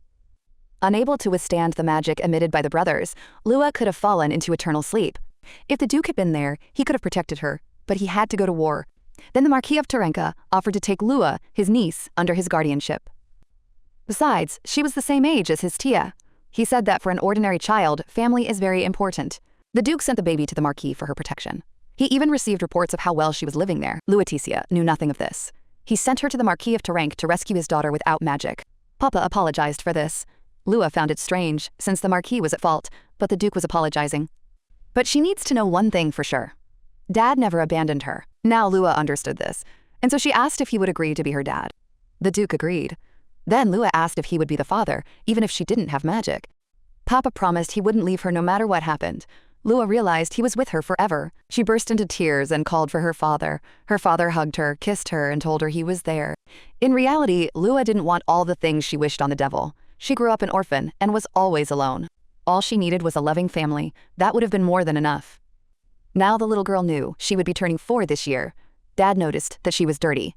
The Duke also revealed that her birthday was October 11th. Lua wondered what month it was. She realized her birthday had already passed. Dad had confirmed that there wouldn't be another one this year. Dad promised that even though the holiday didn't take place this year, they would definitely celebrate it next year. Moreover, the celebration will be more magnificent than that of a member of the imperial family. The little girl suggested that her father felt guilty about missing her birthday. Lutetia asked if he sent her gifts every year. Her father confirmed it. Then the girl realized that the dresses that Kaguya was wearing were actually hers. The Duke said that this family of rats was stealing things that belonged to Lutetia. Lua was pleased that her father always remembered her birthday. Even despite all the hardships of war, she used to think he didn't like this day. The Duke asked why she had decided that. All this time, Lua hadn't dared ask about her mother. She was told that she was born from betrayal, and that her mother went into eternal sleep during childbirth. She really wanted to know the truth, but she hadn't dared ask before. Now everything had changed. Lutetia said that after her birth, her mother became a star in the sky. The Duke asked who told her that. The girl admitted it was her uncle. The Duke's face instantly changed. He called Lua to him. She stood up and walked over to him. The Duke sat his daughter on his lap and told her that she had been lied to. Mom didn't become a star that day. She breastfed Lua and named her herself. The little girl asked if it was true. She realized it wasn't because of her, and her mother's words weren't a farewell. Now she liked the name even more. It connected her with her mother. Lua noticed that her mother seemed to love her very much. The Duke said she hardly let go of her arms. That's why Luetesia's birthday is so important to celebrate. Dad smiled. The Duke added that they would never miss this day again. His hands were rough, but large and warm. Lua wondered how her mother had fallen into eternal sleep. But she still had her father. The little girl asked her dad to promise to be her dad forever. He smiled and promised. But Lua stopped him and said that everything needed to be properly formalized. A stamp, a signature, and a copy. The Duke was surprised and asked again about the copy. The little girl finished everything and said that now he will definitely remain her dad no matter what happens. Dad asked if this would be true even if he was ugly. Lua didn't understand what he was talking about. The Duke added that this would be the case even if he was not rich, and did not adore her to the point of eternal sleep. Lua remembered saying those words herself once. She felt scared, because she hadn't thought about the meaning back then. The Duke told her she had nothing to worry about. He now met all her criteria. Lua saw it herself. He was the most handsome and the richest. The little girl noticed that it would rain soon. They needed to get inside urgently. Lutetia asked about adoration before eternal sleep. The Duke was ready to give his life for her, even if she herself asked for it. The men were outraged and said this could not go unpunished. Marquis Terenka had gone too far. One of them added that he suspected something was wrong, even when the truth about the money for Miss emerged. She didn't even know her name. The Duke asked how Marquis Terenka was currently doing. By order of the Duke, he was deprived of funding. Potential investors realized this and refused to cooperate. In addition, high-ranking officials began withdrawing investments from his Manastone mine. The Duke wondered if the Marquis's former title would help him, but Terenka did everything he could to keep his father from finding out.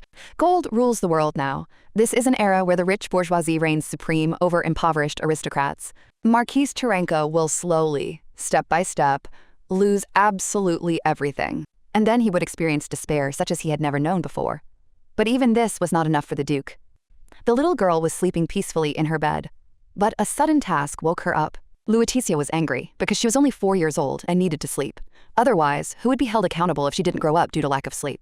The message stated that Duke Ferriton was currently plotting revenge against Marquis Terenka. The girl was delighted because the Duke personally wanted to turn the Marquis into a pancake. But they went on to say that they hoped she wouldn't just rejoice, she had a chance to get her own revenge. Lua loved the counterattacks and novellas. But what can a 4-year-old do anyway? The mission required her to recover everything purchased with stolen child support. Lua had no idea how to pull it off. For completing the task, the previous penalty was removed. Like a true Lufan, she couldn't go on walking around with the stigma of a stale soda. Soda into battle. Lua accepted the quest. The notification asked if she wanted to summon a novella for rent. A title had to be pronounced. Lua decided to call it, I Seduced 10 Men in the World of Reverse Harem. She thought that she would summon the novel and take the main character's power for herself. Lua assumed the summoning had already worked. Text appeared on the book's pages. She couldn't have imagined that she would find this particular novella. In short, she abandoned it because of its boring plot. The main character never even kissed anyone. Lua didn't expect to pull this story out of the depths of her memory. Live and marvel. True, coming from a 4-year-old girl, this sounded especially strange. The notification asked if she wanted to draw on the novel's main character's powers using her ability. Her current level allowed her to acquire up to 5 skills. However, she could only use one of the 5, so the choice was inevitable. This endless randomness had already exhausted the poor little girl and did not allow her to relax at all. But thousands of novellas she'd read had perfectly trained her intuition.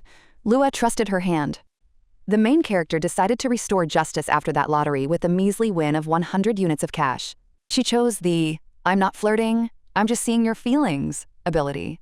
The chosen person's emotional state was displayed in a pop-up window for 3 hours. The main character was delighted because she had found exactly what she needed, almost like mind reading, albeit with reduced effectiveness. Luatizia was furious, not understanding what was so terrible about being simply abandoned. She should have been warned about this beforehand. The little girl tried to calm herself, convincing herself that everything wasn't so bad. That would be enough to deal with the Marquis. A little reconnaissance was needed first. One man claimed the duchy hadn't invested in the Marquis's business. Another demanded the money back before he was sued. Everyone waited for a response from Marquis Terenka. He asked for calm and declared it was disinformation.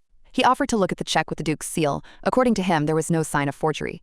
The men asked him again if he meant to say the duchy was deceiving them. The Marquis dismissed the question as naive. He asked them to judge for themselves whether it was profitable for the first investor to let many others into the business. After all, then they would have to split the profits. They couldn't tell if he was hinting at the Duke's desire to monopolize everything. Or perhaps the rumors were being spread deliberately. The Marquis merely said that for the Duke, a small lie doesn't matter. It was difficult to argue, since Duke Ferreton really did have a bad reputation in high society. The men asked to see the agreement with the Duke. The Marquis replied that he could not disclose it to third parties. He asked if they would trust him, because otherwise he could just as easily show their contracts to outsiders. The Marquis doubted that Duke Ferreton even had such concepts as justice, morality, and goodwill. Physical evidence speaks louder than words, and what to do with it is up to them. The men asked for time to discuss the matter. The Marquis left, not expecting the old men to be so meticulous. But it was only a matter of time. Soon the maid came and announced that he had a guest. This surprised the man, and he asked again. Luatizia, Duke Ferreton's daughter, stood at the threshold. The Marquis was surprised that she came alone. The maid asked where to take the girl. He ordered her to be taken to a glass greenhouse. The woman asked if he was sure. The Marquis decided that the girl had run away from home due to the Duke's harassment and needed to be consoled. He also ordered that a report be made immediately as soon as the elders made a decision. The Marquis planned to use the simpleton to extract more money from the Duke and then announce a doubling of the investment. He considered himself a genius because the plan seemed flawless. He imagined the little girl admiring his wonderful garden and wanting to come back here again. The Marquis was sure that the beauty of the greenhouse had already turned her head, and consolation would do its job. But when he saw her, well-groomed and incredibly beautiful, he was completely shocked. The luxurious dress was completely different from his expectations. He asked if she wanted to meet him, convincing himself that she had just gotten a little prettier. The girl said that she came to return her money and activated the ability, targeting the Marquis. The Marquis became angry and demanded an explanation. When Lua repeated that it was about her money, he became completely furious. He rushed towards the girl and began to insult her, shocked and angry at the accusation. Lua calmly asked him to sit down first. The man couldn't understand how she dared to behave like that. The main character was pleased, because he had become her prey. She decided she'd had enough of being a stale soda. The security guard thought the little girl was very cute. Lua declared that she wasn't going to be nice to someone who had been stealing her money all this time. The Marquis was shocked and pretended not to understand what was being discussed. Lua said he was spending the money allocated for her upkeep on personal needs. It was theft. The Marquis called her an ungrateful upstart. He said he could have thrown her out on the street, but instead he raised her almost as his own. The little girl thought that if she could read minds as easily as the heroine of the summoned novel, everything would be simpler. Lua said that the Marquis used her money to buy a mana-stone mine and the rights to mine it. The Marquis objected aggressively, stating that all of this had been purchased with Duke Ferreton's investments. Lua replied that one way or another, he had used the Ferreton family's money. The Marquis felt ashamed of being reproached by a little girl. She noticed something strange, because he received money from the Duke only for her maintenance. The Marquis stated with horror that the Duke had invested in the business, but had not provided money for the girl's upkeep. Terenka was still angry, but he had noticeably relaxed. Lua didn't understand the reason for this relief. After all, that was exactly what he should be worried about. She decided to mention the mana mine again. The Marquis did not understand how such a small girl could know about the affairs of adults, and he became noticeably nervous. Lua was delighted, realizing that she had hit the mark, and noticed another oddity. She'd heard he'd attracted several aristocrats using the Duke of Ferreton's name. The Marquis saw nothing unusual in this. Big business requires serious investment, and that wasn't her business. Then Lua asked why he was shaking. The Marquis became flustered and nervous. Lua noticed that he looked as if he was desperately trying to hide something. It was pitiful to look at him. Marquis Terenka frantically searched for an excuse. He said that out of respect for the past, he had tolerated her antics, but he no longer intended to listen to this nonsense. It was clear from his expression that he was about to lose his composure. At that moment, a man approached him and whispered something. Terenka said he was too busy and ordered them to get out. The guard was outraged by this treatment of the young lady. Lua ordered him to stop. He couldn't just leave. The main character had a mission. Failure meant she would remain an ordinary baby forever. The Marquis held the right to the mine and extract the mana stones. Lua considered stealing the necessary documents. The guard informed her that there were other aristocrats in the mansion. Lua was surprised he heard this. The servant conveyed that the guests had made their decision and were waiting for the Marquis. This was even better. Lua said that they were most likely investors in the mana stone mine and that they were currently in the Marquis' office. The time had come for his reputation to be publicly immersed in eternal slumber. Physical evidence weighs heavier than rumor. The Marquis didn't understand where this was all heading. The men declared they would not withdraw their investments. The Marquis was pleased and decided everything was under control. The baby spoiled his mood, but in the end, as he thought, everything worked out. The Duke's daughter came in and said that perhaps they should reconsider. The Marquis instantly became angry. The girl introduced herself as Lutetia, daughter of Duke Ferriton, and greeted the noble gentleman. The men were delighted, for the Duke's daughter turned out to be very sweet. One of them thought he had seen her before. The Marquis asked what she was doing there and stated that she had no place in adult conversations. One of the men said that this was forgivable, since everyone was curious to see the Duke's daughter. She clarified what exactly they should think about again, and added that she had heard about their intelligence and talents. Lua was confident that such respected gentlemen would agree to listen to her, despite her age. The men noted that she was indeed from the Ferriton family, and asked what she wanted to say. Lua said that her uncle was claiming that her father had invested in the mine, and asked why he was so insistent about it. They replied that the Duke's participation guaranteed the presence of mana in the stones. In this novel, empty stones are often found, but the Duke's mines are always overflowing with mana. He has never made a mistake, and people believe that this is due to the magic of the Ferriton clan. Lua said that her father claimed otherwise. One of the men confirmed that this was true. The Marquis started talking about evidence, but Lua asked if that didn't seem strange. If the Duke had invested, the local stones would have brought in enormous profits. Then why is Marquis Terenka so desperately clinging to their investments? The Marquis stated that children are not allowed to attend meetings because the business requires colossal investments. One of the men remarked that for her age, her reasoning was quite commendable. But the Marquis was right. When there is a lack of funds, it is necessary to attract investors. Lua thought this was strange, because her father's money would have been enough to do everything without outsiders. The Marquis was in complete shock. Lua said outright that they had robbed him. Everyone laughed. Lua added that even a mine owner couldn't mine stones on a whim. First, you need a license, and preparation and extraction require huge costs. The little girl replied that she knew that, but her dad could cover the costs. The men thought for a moment and admitted there was some truth to her words. Lua asked why they were giving her uncle pennies then. And why couldn't you invest a large sum at once and take all the profits? She was genuinely curious about the catch. Lua didn't understand why her uncle was collecting money from so many people. Moreover, he was so petty and went out of his way, because the required amount could only be obtained by turning to Dad. Marquis Terenka began to have troubling doubts about Luettia's level of intelligence. The little girl calmly took out the papers and asked if her dad had really given her so little money. The Marquis was horrified to see the checkbook in her hands. He rushed toward the girl and demanded that she hand it over, but another man intercepted the checkbook. He asked Lua if he could take a look, and she calmly agreed. Lua clarified whether such a sum was really considered small. She was told that the money received from Duke Ferriton per year was more than enough. Marquis Terenka mentally sent curses towards one of her parents, but Lua only thought that her father was still stronger. She said it turned out that uncle had had sufficient funds all this time. Marquis Terenka was seething with anger, and then Lua completely lost track of why he was seeking their investment. She decided to go for the big guns. The girl said he probably just wanted to share the profits with everyone, and called him incredibly generous. Marquis Terenka felt a burning desire to plunge Lutetia into eternal sleep. The men finally realized that the Duke had not invested, and that the Marquis had enough funds to mine for himself. This meant that by using the Ferriton's money, it was possible to not share the profits with anyone. Lua added that in the spring and summer many guests came to visit her uncle, and they were probably mine workers. He started mining back then, but apparently the stones turned out to be empty. Wanting to appropriate all the profits, the Marquis invested the money from her upkeep, but the business failed. To hide his losses, he conceived a scam with the aristocrats. Their investments were supposed to fill the gap, and the failure could be attributed to the unsuccessful prediction of Duke Ferriton. Marquis Terenka would have done just that. The riddle was solved, the truth revealed to be simple. Lua asked her uncle if he was willing to return the money, and extended her hand. The same money he stole from her dad.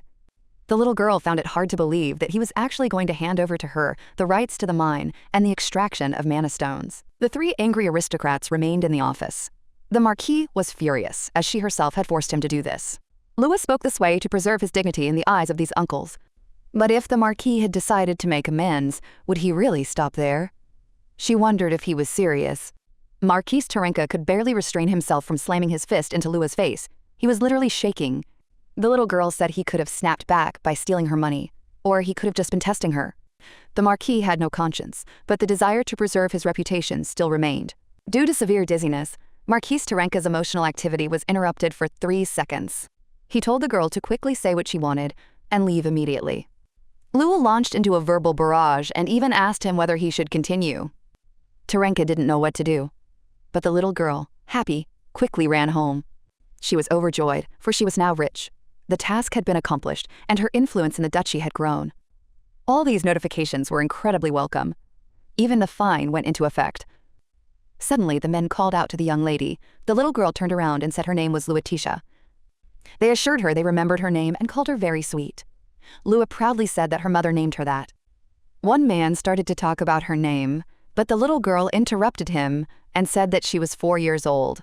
The aristocrat admitted that he had never met a child with such intelligence and noted the family's excellent genes. But one mystery remained. Why did the Duke give the Marquis money in the first place? Lua said she knew the answer. She whispered that her dad simply loved her very much. The men were enchanted. Lua added that it was no secret at all. The man remarked that it wasn't surprising, since she really is sweet. Luatisha said she adored her dad too. The man offered her a cookie, mentioning that her grandfather had lots of them. He added that Duke Delvatrin was not himself today, and asked if she had charmed him so much. This little girl saved them from enormous losses, and he promised to cherish and pamper her. Lua was basking in love.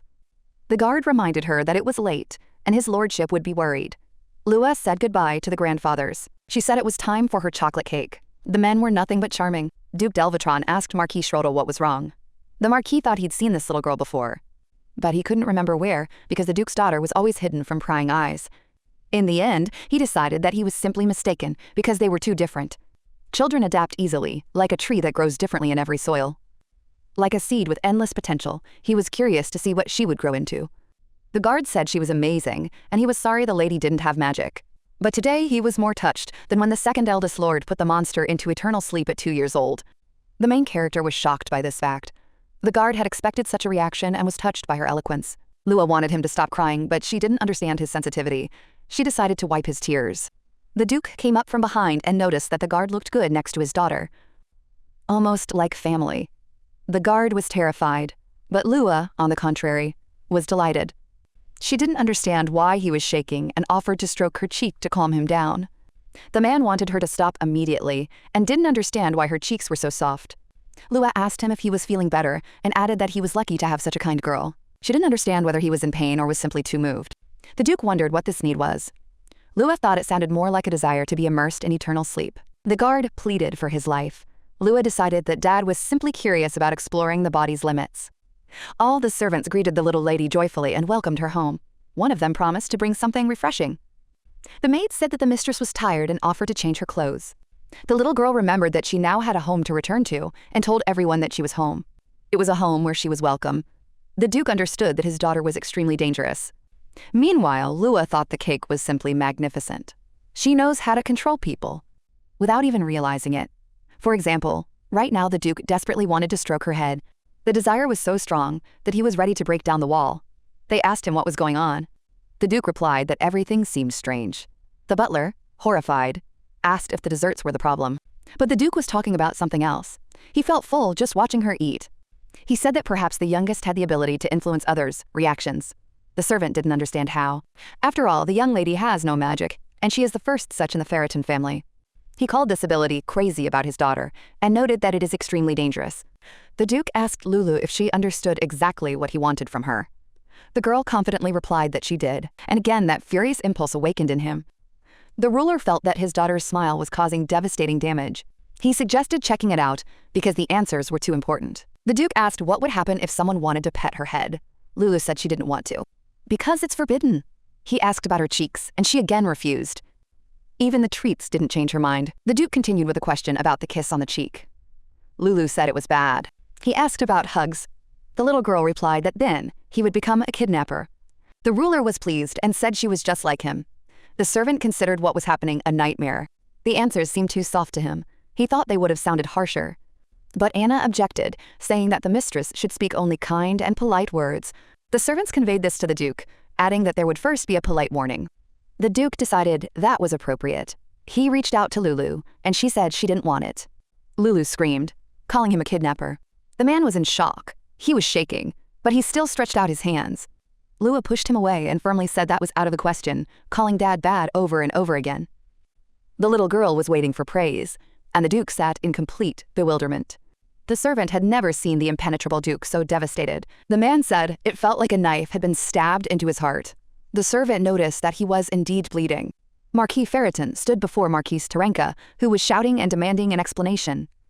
All around lay those immersed in eternal sleep. The Marquis declared that if the Duke left immediately, he would not make a fuss. He accused him of brazenly invading without a mask and called it unheard of. A black, ominous aura swallowed the light. Magic. The Marquis said even the Duke wouldn't get away with it so easily. He had no right to barge into someone else's home. The Duke didn't care how many ranks a family held. The Marquis insisted that his family stood high in society. He threatened that His Majesty and other aristocrats would find out. The Duke merely asked coldly what exactly would change then. The Marquis insisted that if his father were told, he would not remain silent. The Duke replied that it was no longer his problem, because he would be plunged into eternal sleep much faster. The man tried to stop him, but to no avail. Terenka didn't understand why they were treating him this way. He admitted that he had mistreated the young Lady Ferreton, but he claimed that she was not his biological child, and added that his sister shared a bed with another. The Duke stood over the almost unconscious Marquis and asked him again what exactly he had muttered about his daughter. The ruler was in an indescribable rage, while the Marquis could barely breathe from horror. Ferreton only wished to plunge the Marquis into eternal sleep. The beggar begged for mercy and begged for his life. He also added that the previous Marquis had asked him to convey something. The Marquis was shocked to realize he was alive, and his neck was intact. He had been certain that Ferreton had taken his life long ago. After all, they were relatives, and the Marquis decided that this was precisely why the Duke had spared him. The Duke declared that he was not worthy of the title of Marquis, or even the name Terenka, without shame. The Marquis couldn't understand how the Duke had gotten this. He was holding a ring bearing the seal of the head of the Terenka family. This ring always hung around his neck. The Marquis did not want to part with it, but the Duke said he had no right to it. The removal of the ring meant the loss of both the title and the Terenka family name. Without the seal of the head of the family, the Marquis was utterly terrified. He knew it was the end for him.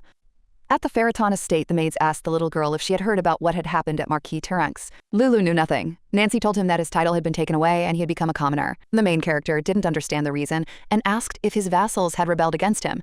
But that was not the case. The previous Marquis wanted to live a quiet life and only temporarily handed over the title. Essentially, he merely acted as acting head of the family. He didn't have access to all documents and property. Seeking recognition, he turned to business, which turned into fraud. Even his wife decided to divorce him. Lulu was shocked that things had gone so far. He deserved it, but the pace of events seemed alarmingly fast, even for a Korean novel. The little girl asked what would happen to Claudia after the divorce. The Marchioness wanted to take her daughter with her, but Tia didn't want that, because then she would have to live with the Viscount's family. Her mother didn't understand what was happening to her. Tia screamed that she wanted to go to the former Marquis and was indignant that the girl was being left in the duchy while she was being sent to the Viscountcy. The Marquis's daughter threw a tantrum because with her mother, she could only hope for the title of Viscountess.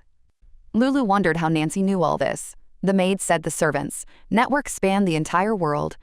But she doesn't discuss Duke Ferreton's affairs. Anna stopped her and led her aside. Nancy said she would pack everything if the lady wanted to take anything else with her. Anna showed off the outfit and said it would look charming on a lady. The others wanted to see it too. The preparations were a flurry of activity. In a week, they would leave the island and head straight for the Duchy of Ferreton. The little girl was shocked, as if they were going to take the entire house with them. Lua thought the nobility preferred to live closer to the ruler. The Duke finished his business and immediately returned to his lands. The man reminded the gentleman that a war hero should not miss the victory ceremony. The Duke decided to make a brief appearance and then head straight home. Lulu's father was no ordinary man. Nancy also mentioned that the duchy is located in the north, as befits a classic Duke of the North. This was the main character's father. Stern to everyone, but warm and tender with his woman. The little one has new notifications. A story like this wouldn't work without the Duke of the North. She was asked if she wanted to check it out. She decided to take a look while she was still in her right mind. The main character opened her inventory. Her own statistics appeared before her. Using blackmail skillfully, she robbed the Marquis. This was taken as a compliment, and she was given a chain of command. There was a lot more to it, but she decided not to delve into it. Lulu was still too young after all. The main character had already had enough. She was getting sleepy, because she really was a child. This was enough for her, but suddenly she remembered something and was horrified. The maids wondered why their lady was so happy and decided that she simply liked the dress. There was no mention of a fine. The condition was to create a financial cushion through a manna stone business. The reward was 10,000 cash. The girl was shocked by the amount. She didn't want to strain herself, but even as a reader, she believed that work was more important than relationships. She couldn't sit idle forever. And it wasn't just about the reward. She had 2 active missions. She was confused as to why the first task had not been completed, since the ability had already been used. Lulu realized that the reason was that she had rented the novella instead of buying it. Aftanes always acts fairly. I should have read the terms and conditions more carefully, and that was disappointing. The little girl was very upset, because it seemed completely absurd. She accidentally let it slip about the imp. Nancy didn't understand what little devil they were talking about, and Anna asked who it was. The girl pretended to talk to the hamster and complained that he was silent. Nancy decided that the lady was simply crazy about the new toy and had not yet recovered from the shock. Their mistress was so sweet and so different from the other young aristocrats. Lulu thought about it. She remembered that bastard had promised her handsome brothers. After everything she'd been through, it was hard to believe. But Lulu's dad really turned out to be amazing, so her brothers must be no worse. A new generation worthy of her handsome father, Lulu addressed the maids. She asked what her brothers were like. The maids stalled, unsure of what to answer. Lulu felt a chill run down her spine and realized that she had been expecting something from that devil in vain. She was deceived again. That same day, the owner was returning to the castle, and the vestibule was being prepared for the reception. The majestic interior was intended to immediately inspire strength and create a terrifying atmosphere for the Duke. The man asked if the boss was sure such darkness wouldn't frighten her. He didn't understand what he was talking about. The servant explained that he was talking about the little lady. The Duke's return was connected specifically with her. The woman heard that the nobility had inundated her with letters asking to be recognized as their granddaughter. The man was shocked that anyone could believe such baseless rumors. The chief reminded that not the slightest mistake could be allowed when his lordship returned. Lulu was riding in the carriage and thought that she should have run away before Anna put this on her. Anna wanted to wrap her in a blanket because of the cold, but the little lady was already running to her dad. The suit was unbearably hot, like an inferno. The Duke asked if she had been wrapped in cotton wool. Lulu explained that her sisters thought she would be cold, so they dressed her like that. Dad asked if she was cold, but Lua was hot. Halfway there, and she was like a teddy bear. The Duke didn't understand why she continued to sit there. Lua didn't know how to explain it to the northerner. She said that the sisters were simply worried about her health, and frankly, she was even happy. She used to envy children whose mothers bundled them up in dozens of layers. The Duke understood her, even though it sounded strange. Some things are useless and intrusive, but for some reason, he didn't want to brush these off. The Duke had a strange feeling. Lulu didn't understand what useless meant. For her, it was medicine. When Dad got hurt, no one treated his wound, so Lulu decided to help herself, even if it left a scar. He even called her annoying. The Duke took his daughter by the cheek and pulled her gently. He was sincerely grateful to his daughter. The servants found it hard to believe that this little bear was their mistress. There was not a drop of malice in her. Their expectations were not met. The baby sneezed, and the Duke immediately asked if she was cold. It sounded as if he was hinting at an eternal slumber. After all, when you fall into eternal sleep, your body becomes cold. Everyone started running around, trying to do something. And all this because of one sneeze from Lulu. The boss didn't understand a thing, and the maids decided the Duke was preparing a mass immersion into eternal sleep. The ruler picked up Lulu. The servants were completely shocked to see him hugging the child. And then the little girl screamed, calling him a kidnapper. Dad told her to sit still. But the Duke said that if anyone else dared to take her in his arms like that, she should not be so calm. The servants decided that their master had been replaced. The brothers were delighted to meet their father. Dad told Lulu that these were her brothers. The little girl was pleasantly surprised when she saw them. Ayres turned out to be incredibly handsome and was the second son of Duke Ferriton. Ixion was the Duke's third son, and his appearance was also impressive. Lulu sincerely regretted giving this world 0 stars. A place so beautiful deserved 10. The little girl decided to make a good impression. Dad asked her to say hello. The girl greeted them and said her name was Luitisia. The boy remembered her. The main character was happy, deciding that he recognized her and, perhaps, fell in love at first sight. In fact, the little girl just smiled sweetly, trying to make a good impression. The boy asked if she was the weakling. It was Ixion, and his level immediately dropped to 0 for Lulu. The Duke called out to Ixion because he was about to go to his room, deciding that a simple greeting would be enough. Ixion advised caution, as weaklings don't live long among them. Lulu was truly terrified. Ixion's intimidation levels skyrocketed. Lulu mentally took back her 10 stars. The second brother approached the little girl and gently said that she was probably tired from the journey. Lulu sheepishly replied that she was not. He introduced himself as Aries, her second brother, and remarked that she must be cold. The climate outside the duchy is much warmer. The boy carefully took her hands in his. Lulu said she was fine and dressed warmly. Aries noticed her hands were still icy. He promised he wouldn't let his little sister freeze. His numbers immediately skyrocketed. Lulu looked at him with admiration and was completely shocked. It was as if a ray of light was shining before her. She mentally thanked the little devil, although he thought that she had drawn conclusions too early. The cold north was not at all suitable for a fragile 4-year-old girl, but Lulu lived quite well here. This weather was perfect for hot springs. In a past life, such a thing could only be dreamed of. Anna reminded that you need to dry your hair, otherwise you can easily catch a cold. Once Lulu was warm and changed, she was ready to see her brothers again. Lulu said hello, and Aries was delighted to see Lutetia, inviting her to sit next to him. It was that same Aries, the second eldest brother, who had greeted her so warmly on the first day. Ixion found her annoying. In his opinion, yesterday's greeting was more than enough. He did not understand why she had come and thought that she was hoping for friendship or brotherly love. Lulu saw that the third brother was still as hostile as ever. Aries admitted that he was very surprised to see her yesterday. He didn't expect to have such a charming little sister and suggested that they get closer quickly after a long separation. To Lulu, he was a true angel. His black hair and scarlet eyes didn't hide his kind gaze and sunny aura.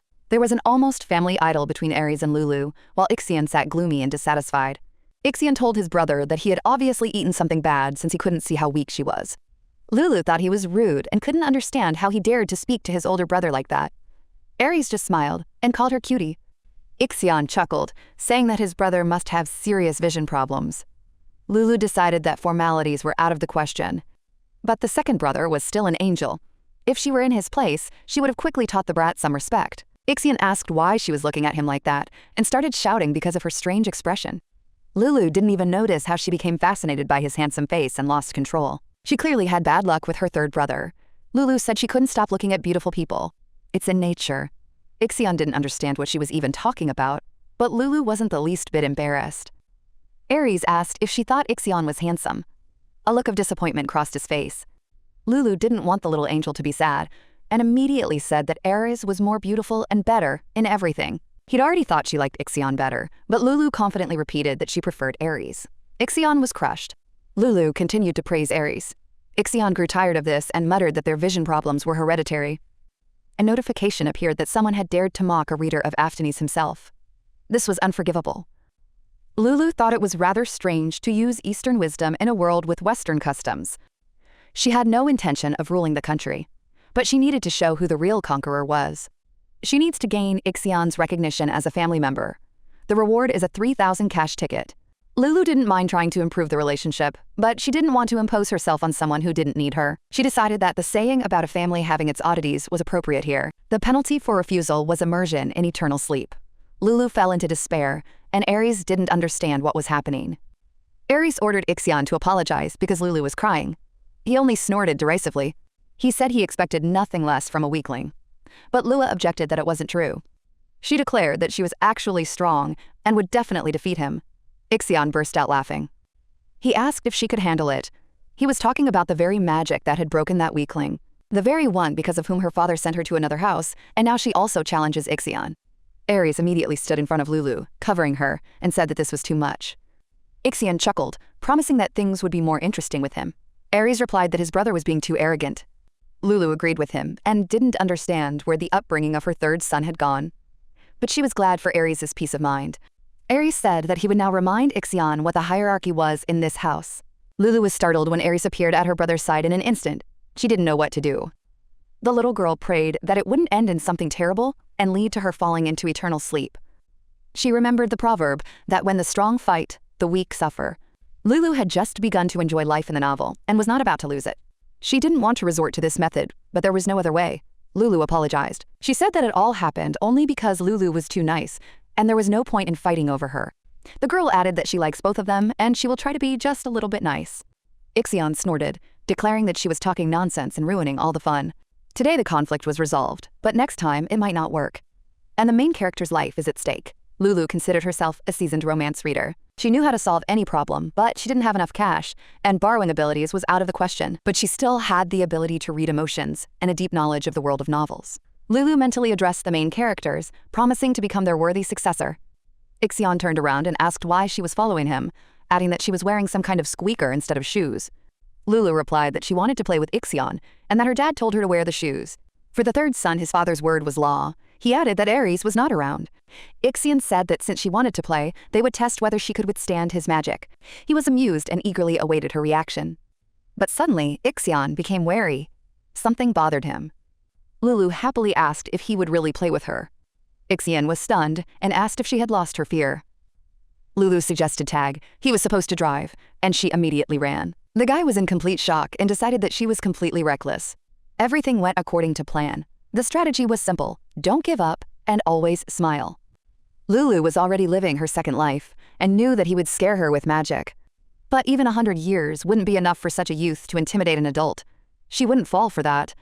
The girl began to fall but did not panic, expecting the usual rescue. Ixion decided that she was daydreaming because she shouldn't have been jumping like that. Someone grabbed Lulu. She gasped. It was Ixion. He muttered that he knew she was clumsy. Lulu decided he wasn't so bad. Or maybe he'd simply given in to her cuteness. Ixion was angry with himself for catching her. His irritation was obvious. Lulu asked if she really was annoying him. He answered affirmatively. Lulu, however, said she simply wanted to be friends with him. Ixion was taken aback. Her father appeared from behind her. The boy again saw how soft he became next to her. Lulu asked if Dad had finished work. He replied that he hadn't yet. She realized that there would be no yum-yum together today. Dad stroked her cheek and said that he would always find time for yum-yum. Ixion was shocked and decided that he had hearing problems, and all because of this lump of cotton candy. Dad asked if Lulu had been with Ixion the whole time. She nodded. Father asked if he had offended her. Ixion realized there was no way to talk him out of it. He had scared her with magic more than once, so he decided to confess himself. Ixion started to speak, but Lulu interrupted him, saying that everything was fine. She added that Ixion even played with her, and she had a lot of fun. The guy was stunned and didn't understand what she was talking about. Dad asked again if she had more fun. He clarified whether she had more fun than with him. Lulu's legs ached. Ixion had been looming before her eyes for days, but now it seemed to have vanished. Lulu tried to find him, but the estate was huge and her ability to read minds was already completely exhausted. And especially now, when she absolutely must follow the path of the main characters. The task won't complete itself. First, she needed to meet this asshole, but he seemed to have vanished into thin air. Lulu felt herself slowly aging from it. Ares apologized and admitted he couldn't contain his laughter. The little girl didn't even notice him there right away. The boy couldn't understand how anyone could age at that age. Apparently the problem really was serious. Lulu said that life itself was hard. Ares noticed that even her sighs were charming. And yet his heart sank when he saw how his little sister could not find a place for herself. So Ares asked if she'd like to share her concerns. Lulu confessed that Ixion was always hiding from her. She said she really wanted to be friends with him, otherwise she would be finished. But he only complained and grumbled. He says she's annoying him, and generally mean. Ares smiled and remarked that he hadn't known she had such a soft spot for Ixion. He even felt a little jealous. Lulu immediately said that Ares was 100 times better. The boy asked again if it was true. Lulu insisted that Ixion wasn't even close to him. She called Ares the healing potion and the light of her eyes. Ares kissed the baby on the cheek. It was a great honor for him. Lulu was startled and froze in shock. In this world, there was a handsome brother who adored his younger sister. She would have given him not 10, but all 100 stars. Lulu called him an angel, but the next moment her face changed dramatically. Ares didn't understand what had happened. Lulu said that the column suddenly cracked on its own, for no reason. Ares suggested going to the estate. Lulu was shocked that they would leave so easily. The little girl ran away, and Ares looked towards the column with a smile. The girl sat sadly at the table. Anna asked if everything was all right with her lady. Lulu replied that everything was fine, she just hadn't seen Ixion at all lately. The maid said that the young master usually avoids crowded places. Although Lulu had encountered him before, the maid smiled and said it was sweet. Apparently, he hadn't avoided her before. Lulu realized that now he didn't want to catch her eye at all. She couldn't believe that her attempts to get closer had only increased the distance. The quote, create yourself a loving brother project was falling apart. Lulu decided that perhaps she had rushed things too quickly out of fear of failure. She tried to put herself in Ixion's shoes, remembering how he had said that she had no magic and called her a worthless thing. If he doesn't harm her just because she doesn't have magic, Lulu asked the maids what magic even was. The maids asked again in surprise. Lulu said that magic ran in her entire family, and she simply wanted to get to know them better. Anna replied that she didn't know the details, but the magic of the Feritans was passed down from generation to generation. It was different from the mana of wizards and the aura of knights. It was a special power. At the same time, she inspires fear in those around her, black as darkness itself. Lufan's instincts told her the answer, and Lulu was shocked to think that their magic was similar to the devil's power. But the maid said it wasn't true. Lulu realized she was mistaken. It was simply her power that was causing such rumors. When Nancy first saw the magic of the Feritans, her legs gave way. It was so frightening. Lulu said she wouldn't call it scary. The maids were very surprised. She said she'd seen family magic in action several times before. Black had never seemed beautiful to her. But then, the whole being felt the boundless power of this dark force. Fear is a natural reaction to something like this. But not for her. Lulu forgot how to breathe, not from horror but from indescribable beauty. The magic was reminiscent of the night, the warmest and most comfortable, which lulls you to sleep and allows you to rest. Aries was shocked by the comparison of magic to a warm night and asked Ixion if he had heard it. Aries told his brother that the column was not to blame for anything and asked him to moderate his ardor. Ixion remembered Lulu saying she wanted to be friends with him and telling her father she had fun with him. But he also remembered the words about Aries being the best and how he himself began to avoid her. Ixion just TSKED and said that he didn't believe her because she was a common liar. The man was shocked by what was happening. The young lady had received all of the Marquis's assets, even that very mine. This was the conversation of the Duke's vassals. The vassals of the island estate were pleasantly stunned by such a mistress. Ignoring the Marquis's slippery excuses, she returned everything he had once stolen from her. The guard witnessed the scene with his own eyes. The guard was Viscount Dyer, the leader of Lulu's fan club, who accompanied her to the meeting. Lulu didn't understand why she was always the one feeling ashamed. Since she was talking about it, she decided to take on the Mana Stone quest. She asked her dad about the Mana Stone mine that her uncle had given her.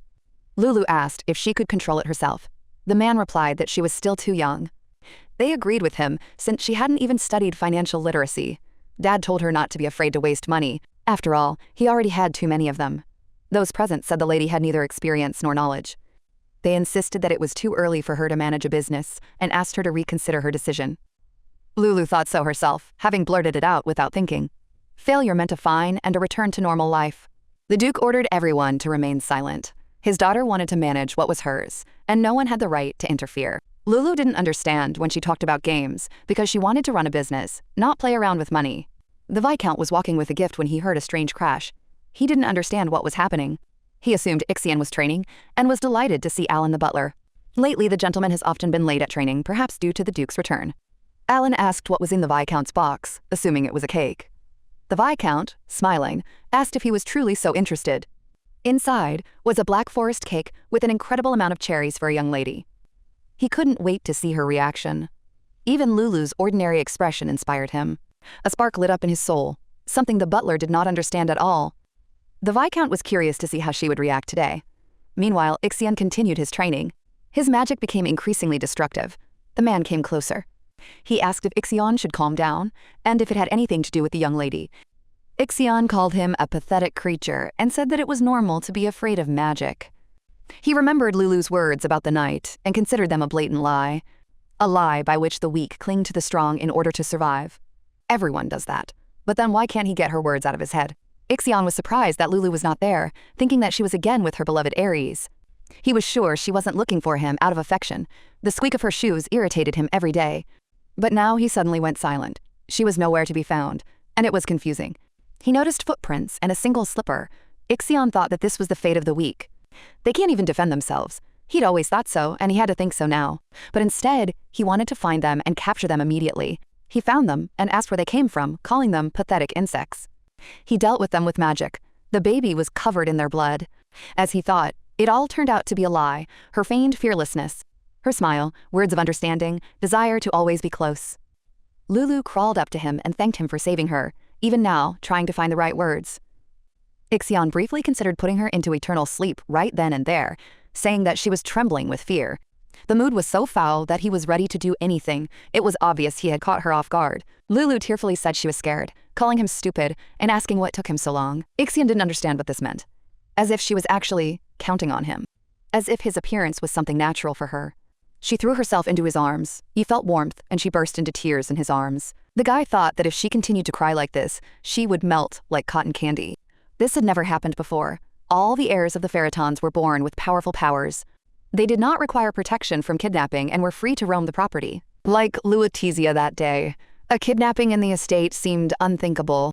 It was necessary to immediately look for accomplices among the servants, but everyone was in their places. The Duke asked if they wanted to say that no one in his house was to blame. He ordered to ensure the safety of his sister, but they failed. He demanded to know what punishment they would face for threatening Luetitia's life. The man said that discussions would begin after the criminals were caught. These two were mercenaries, but the problem was that they were already immersed in eternal sleep, and the lady could not be interrogated. Lulu walked into the room and said she could tell everyone. Everyone was shocked by her appearance.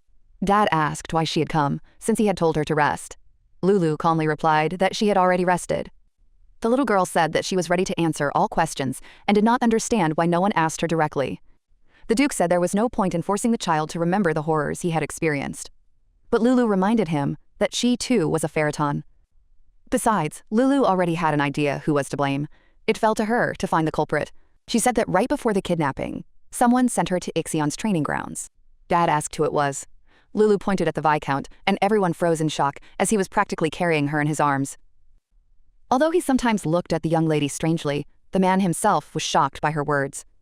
The Viscount insisted he'd never dare touch her. Lulu asked him not to play on her pity.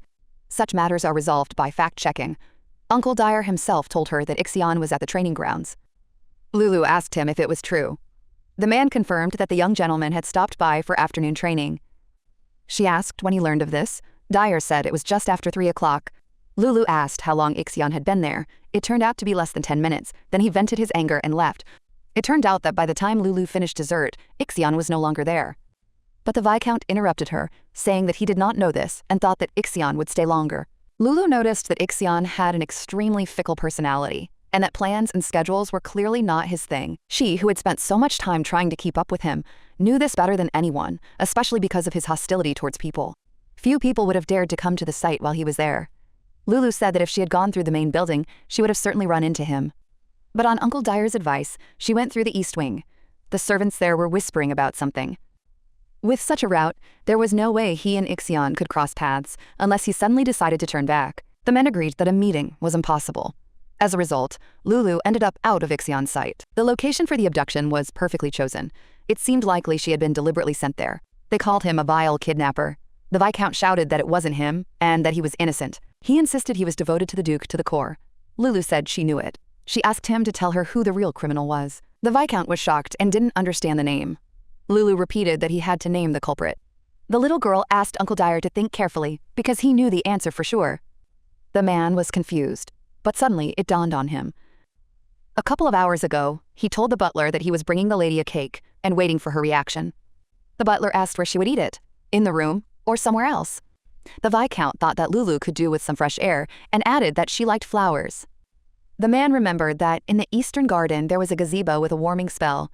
The Viscount ordered his butler, Alan, to prepare the gazebo.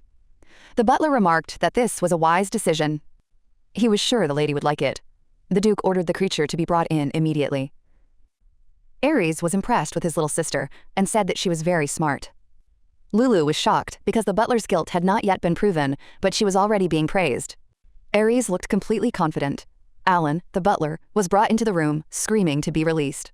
Alan assured the Duke that it was a mistake, and he was only suggesting a place for tea. A man entered the room and reported that a kidnapping request had been found in his room. An unknown communication device was also hidden there. Alan insisted he was being set up. The Duke ordered him to be locked in the Tower of Ice Spikes and interrogated personally. Everyone was shocked by how the lady figured out the butler, surviving the horror and immediately figuring out the details. And this very lady, tiny and truly brilliant, believed in his innocence, although the main suspect was the Viscount, since the idea with the gazebo came from him. He also mentioned the training ground. Everyone thought he was crazy, even though he was very young, but Lulu believed him and even asked about the real culprit. It was a difficult question. The Duke ordered him taken away. Lulu sensed that things weren't so clear-cut. She believed he was partly right. Her guesses were based on his common sense, and the Viscount was the last person she saw. Even if everything had succeeded, suspicion would still have fallen on him. Lulu couldn't believe that the man who had seen her conversation with the Marquis of Taranque would take such a risk without a good reason. Now that the criminal has been found, it is time to punish those who neglected the safety of the Duke's daughter. But Lulu reminded her father that this happened because she wandered wherever she wanted, and the servants had nothing to do with it. The Duke replied that she had the right to do so, because it was her home, and their job was to protect her. He said she was smart and should understand him. Lulu realized it wasn't working, but she had no choice. She said that if they were punished for Lulu not staying in the room, then it was her own fault. Dad said no. Then Lulu declared that she would sit in her room for the rest of her life, because it was all her fault. The Duke said it sounded good. Aries promised to bring her whatever she wanted. Flowers, decorations, even the sky. Lulu couldn't understand what had come over her little angel. She thanked him and said that she would soon fall into eternal sleep from lack of movement, and I said goodbye to my dad and brother beforehand. The men were shocked and didn't understand what this was all about. The Duke said that the punishment did not have to be eternal sleep. The son agreed with his father. The Duke said that a new punishment would be discussed later and dismissed the servants. They couldn't believe the lady had managed to convince the gentleman. It seemed impossible. Everyone thanked her and shouted that they loved the lady with snow-white skin and a kind heart. The vassals were immensely grateful, and the girl's reputation grew again. The task was completed. Shame is fleeting, but life is priceless. Besides, the mission still had to be completed. The little girl received cash for her reputation and was shocked that it was money straight away and not a lottery. Due to her increased influence, she was given a ticket for 20,000 cash. Unfinished tasks remained in the status window. One of them still hadn't been counted. This meant Ixion still hadn't accepted her as part of the family. Lulu called him a stubborn idiot, but I still decided to be grateful to him for saving me. To begin with, she decided to increase her fortune because she had 3 lottery tickets, all for the sake of crushing Ixion. She summoned the Ring of Fortune and was shocked by the wheel's movement. Everything was under control. Lulu opened the inventory drawer where she kept some useful items. A lucky potion that mysteriously appeared in England bestowed good luck upon anyone who drank it. Lulu now had it. But it must be used within 4 days, otherwise the bottle will be transferred to another. Lulu was surprised to see that very same chain letter from England and hoped that the potion worked. The effect was perfect. Increased luck in all lotteries for an hour after taking it. The little girl drank the potion. The taste seemed very familiar to her. It tasted like mint chocolate, and Lulu liked it. She felt the power awakening within her, the power of mint chocolate, and she was ready to spin the roulette wheels. Lulu decided to use all the tickets. She was enveloped in light. She, 20,000 won and another 5,500 in cash. Lulu couldn't believe the sums. The potion was amazing. She was happy because now she could call upon the novella. The terminally ill villain doesn't want to fall in love. Since she can no longer read Ixion's mind, she needs power to test his affection. Ixion asked Aries why he had come and whether he was going to put him into eternal sleep. Aries said not to talk nonsense because that way he wouldn't prove his strength. He gave his brother the potion and asked him why he had done such a reckless thing, admitting that it looked impressive. Ixion ordered them to leave. Aries said he was lucky there hadn't been a magical explosion, otherwise he wouldn't be here. Ixion didn't understand what explosion they were talking about, because he wasn't that stupid. But it wasn't just a matter of reason. If that had happened, Cotton Candy would have also fallen into eternal slumber. Aries asked why he didn't let Lulu in when she came, because she was very sad. Ixion chased him away. Aries said he was surprised, as he hadn't thought he'd open up to her. The younger brother thought he was crazy. Aries accepted his refusal and closed his eyes. Ixion felt his depleted mana quickly regenerate. He didn't understand why Aries was helping him. Aries said he was his beloved little brother and couldn't abandon him. Ixion called it a lie. His brother told him not to lock the door, just for fear of showing weakness. He added that Luatija really wanted to see him. This infuriated Ixion. What angered him even more was that it was Aries who had helped her recover. He considered his brother's words. Finding Cotton Candy was easy, as it always attracted attention. He saw her in the window, called her impudent, and decided to go and scold her, since she believes that a person is obliged to appear at her first wish. But his legs carried him to the cotton candy, as if that was how it was supposed to be. It seemed strange. He couldn't believe she wasn't afraid of him, even after the bloody spectacle she'd witnessed. Usually people are only frightened by dark clouds of magic, and they lose their composure. He certainly didn't want the cotton candy to tremble in fear of his power. Ixion was shocked by his own thoughts. He didn't understand why her opinion should even matter to him. He decided it didn't matter how this girl reacted to his magic. That's right. Even if she fell right in front of him, bleeding, he shouldn't have cared. Lulu started bleeding from her mouth. The maids panicked. The little girl started to fall, and Ixion immediately rushed to her. Lulu saw her brother running towards her and mentally asked him not to worry, because she was fine. It was all because of a new ability. The protagonist decided to pause to explain her chosen power.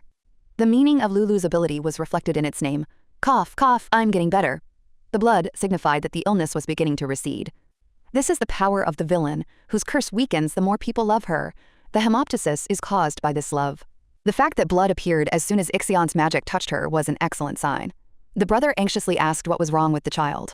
This bodily reaction proved his love. Lulu's immunity was strengthened, and her fatigue disappeared. Lulu told him not to worry so much because she really was fine. Immediately after these words, the little girl lost consciousness. He tried to revive Lutetia. She wanted him to stop shaking her because her head was already splitting. Sleep was weighing her down.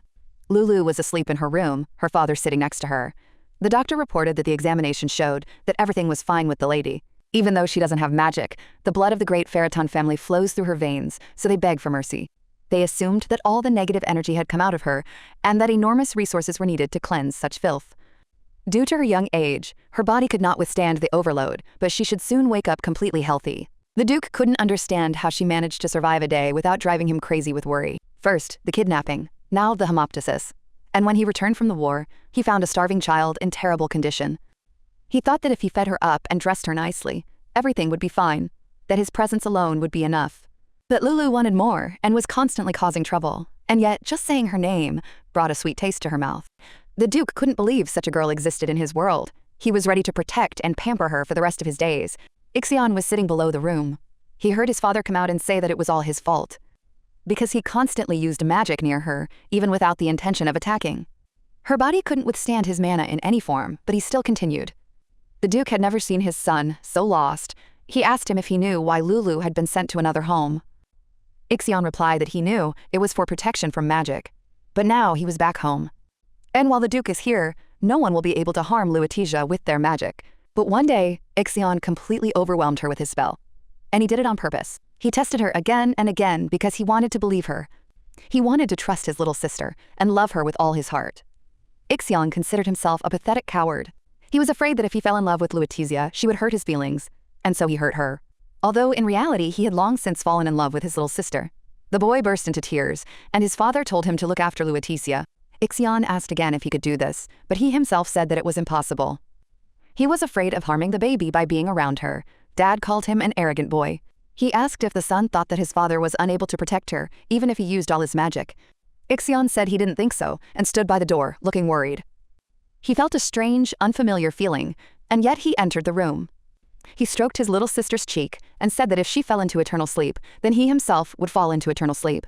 He immediately changed his mind and asked her to open her eyes, admitting that it was all his fault. He admitted that he, too, wanted to be friends with her. The chills subsided, and his internal organs grew stronger. Lulu thought that since she was injured, she should at least receive proper treatment. She was glad that the amount of fat had decreased. The little girl was surprised to see Ixion. She remembered fainting and asked if he had been looking after her. The guy replied that she was too weak and he had no choice. She didn't have a fever. His soul felt warmer, but Lulu thought he was just an arrogant kid.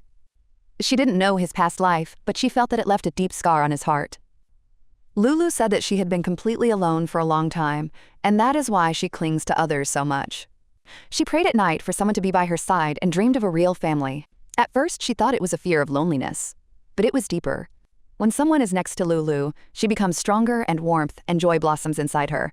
Ixion also needs such a person, a support who will be there no matter what. Lulu turned to Ixion and said that she needed him. He was surprised, and she asked if he would become her older brother. After thinking for a moment, he called her a weakling whom he will now protect, becoming her older brother. The task was completed, and the subject's mental state stabilized. The main character has gained enormous influence over a character who can change the future. Ixion recognized her as his little sister. Lulu was able to improve her stats and became part of the family. Lulu suggested that Ixion sleep with her. He was stunned. She said that older brothers should put their younger sisters to bed. Ixion agreed. Because she was weak, Lulu asked him to pet her head. She was delighted when he did this, and then asked him to roll over, do a somersault, and clap 3 times. Ixion asked her if she was tired of life. Lulu was upset, but he didn't buy it. Lutetia wished her brother good night, and he responded in kind. He took her hand, and together they closed their eyes, falling asleep. Lulu didn't understand where she was, thinking she was dreaming. The same little devil appeared before her. He said he believed in her all along. Lulu grabbed him, declaring that he was caught. She called him a dirty cheater and told him not to pretend to be a saint. Lulu asked if he knew how much she had suffered, but he said he had kept his end of the bargain. She was born into a wealthy family, with a handsome father and brothers, and was given abilities. Lulu agreed, but immediately added that everything turned out differently than he expected. The messenger was indignant, because she always gives him 0 stars.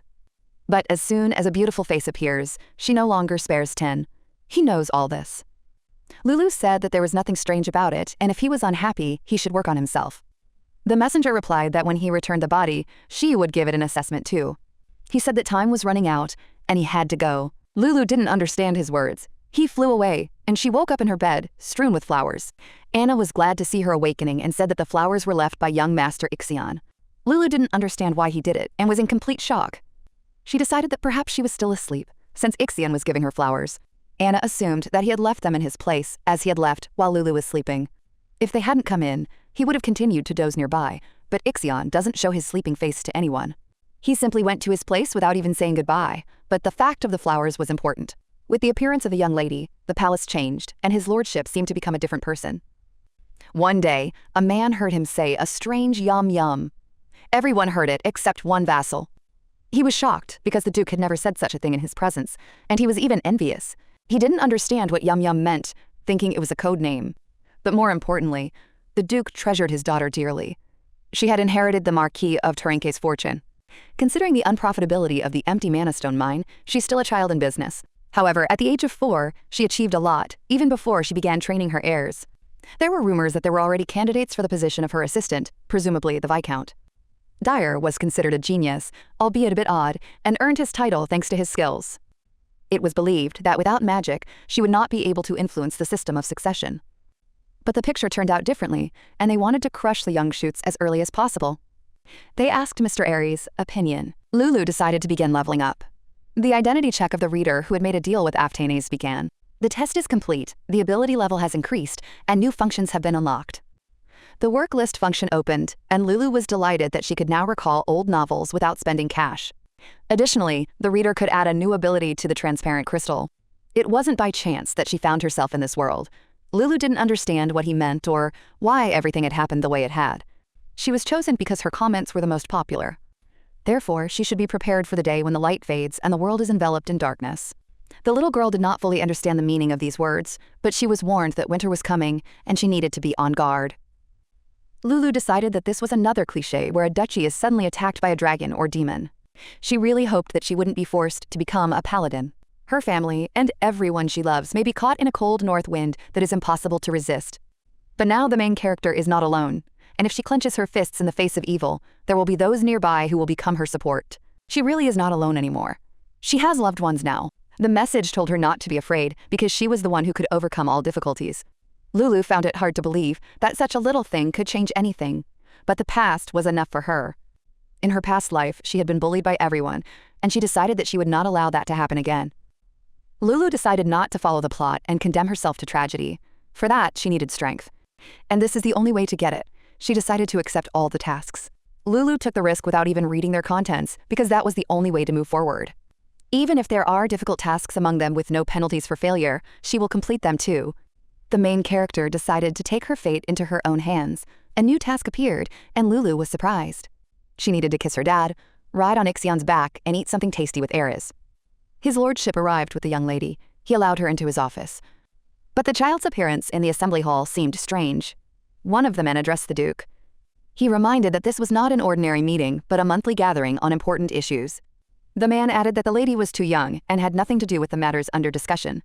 He believed that she had no place at such an event, and that she had no right to do so. The Duke told the Viscount that he had bad breath and asked if he had brushed his teeth. Everyone was stunned and didn't understand what teeth had to do with it.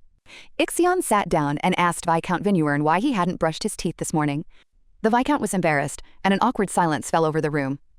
One woman was surprised that Ixion was now attending the meetings. The man agreed, as he hadn't been there in a while. Everyone felt that changes had begun in the Ferriton family. The Duke announced his intention to assemble a group of assistants for Luatija. One vassal called this too hasty a decision. He reminded her that, unlike the Duke's sons, she was just a child, but another countered that not every child was capable of uncovering a scam. The young lady defended the family's honor, which was almost tarnished by this incident. One man said that the family's strength was in magic, and the Viscount asked if he was hinting at the lady's shortcomings. Lulu found it strange that not only her father, but also the elders were silent. She expected them to be fiercely opposed to her involvement in family affairs. The girl decided that this was a test to see if she was worthy of her own group of assistants. It might be because she lacks magic. Or maybe Dad made a deal with them. She was tasked with finding another person involved in the kidnapping attempt. Lulu couldn't believe that her father, a master of palace intrigue, had no idea who it was. She was sure that he knew everything and simply believed that she could handle it herself. Another quest spoke of a traitor in the duchy who was skillfully hiding from suspicion. Only after passing this unofficial test will Lulu be allowed to create her own council. Now she understood why her father had brought her here. He believed she would understand everything without words. It was the first time such high hopes were placed on her, and she kissed her dad. Lutetia whispered to him that she was grateful for his faith and would definitely live up to his expectations. The vassals were stunned. The Viscount was touched by the lady, while the others couldn't tear their eyes away from their master's smile. The meeting was over, and Lulu had some easy tasks to complete quickly. The next task required her to do everything so that Ares would recognize her as a full-fledged member of the family.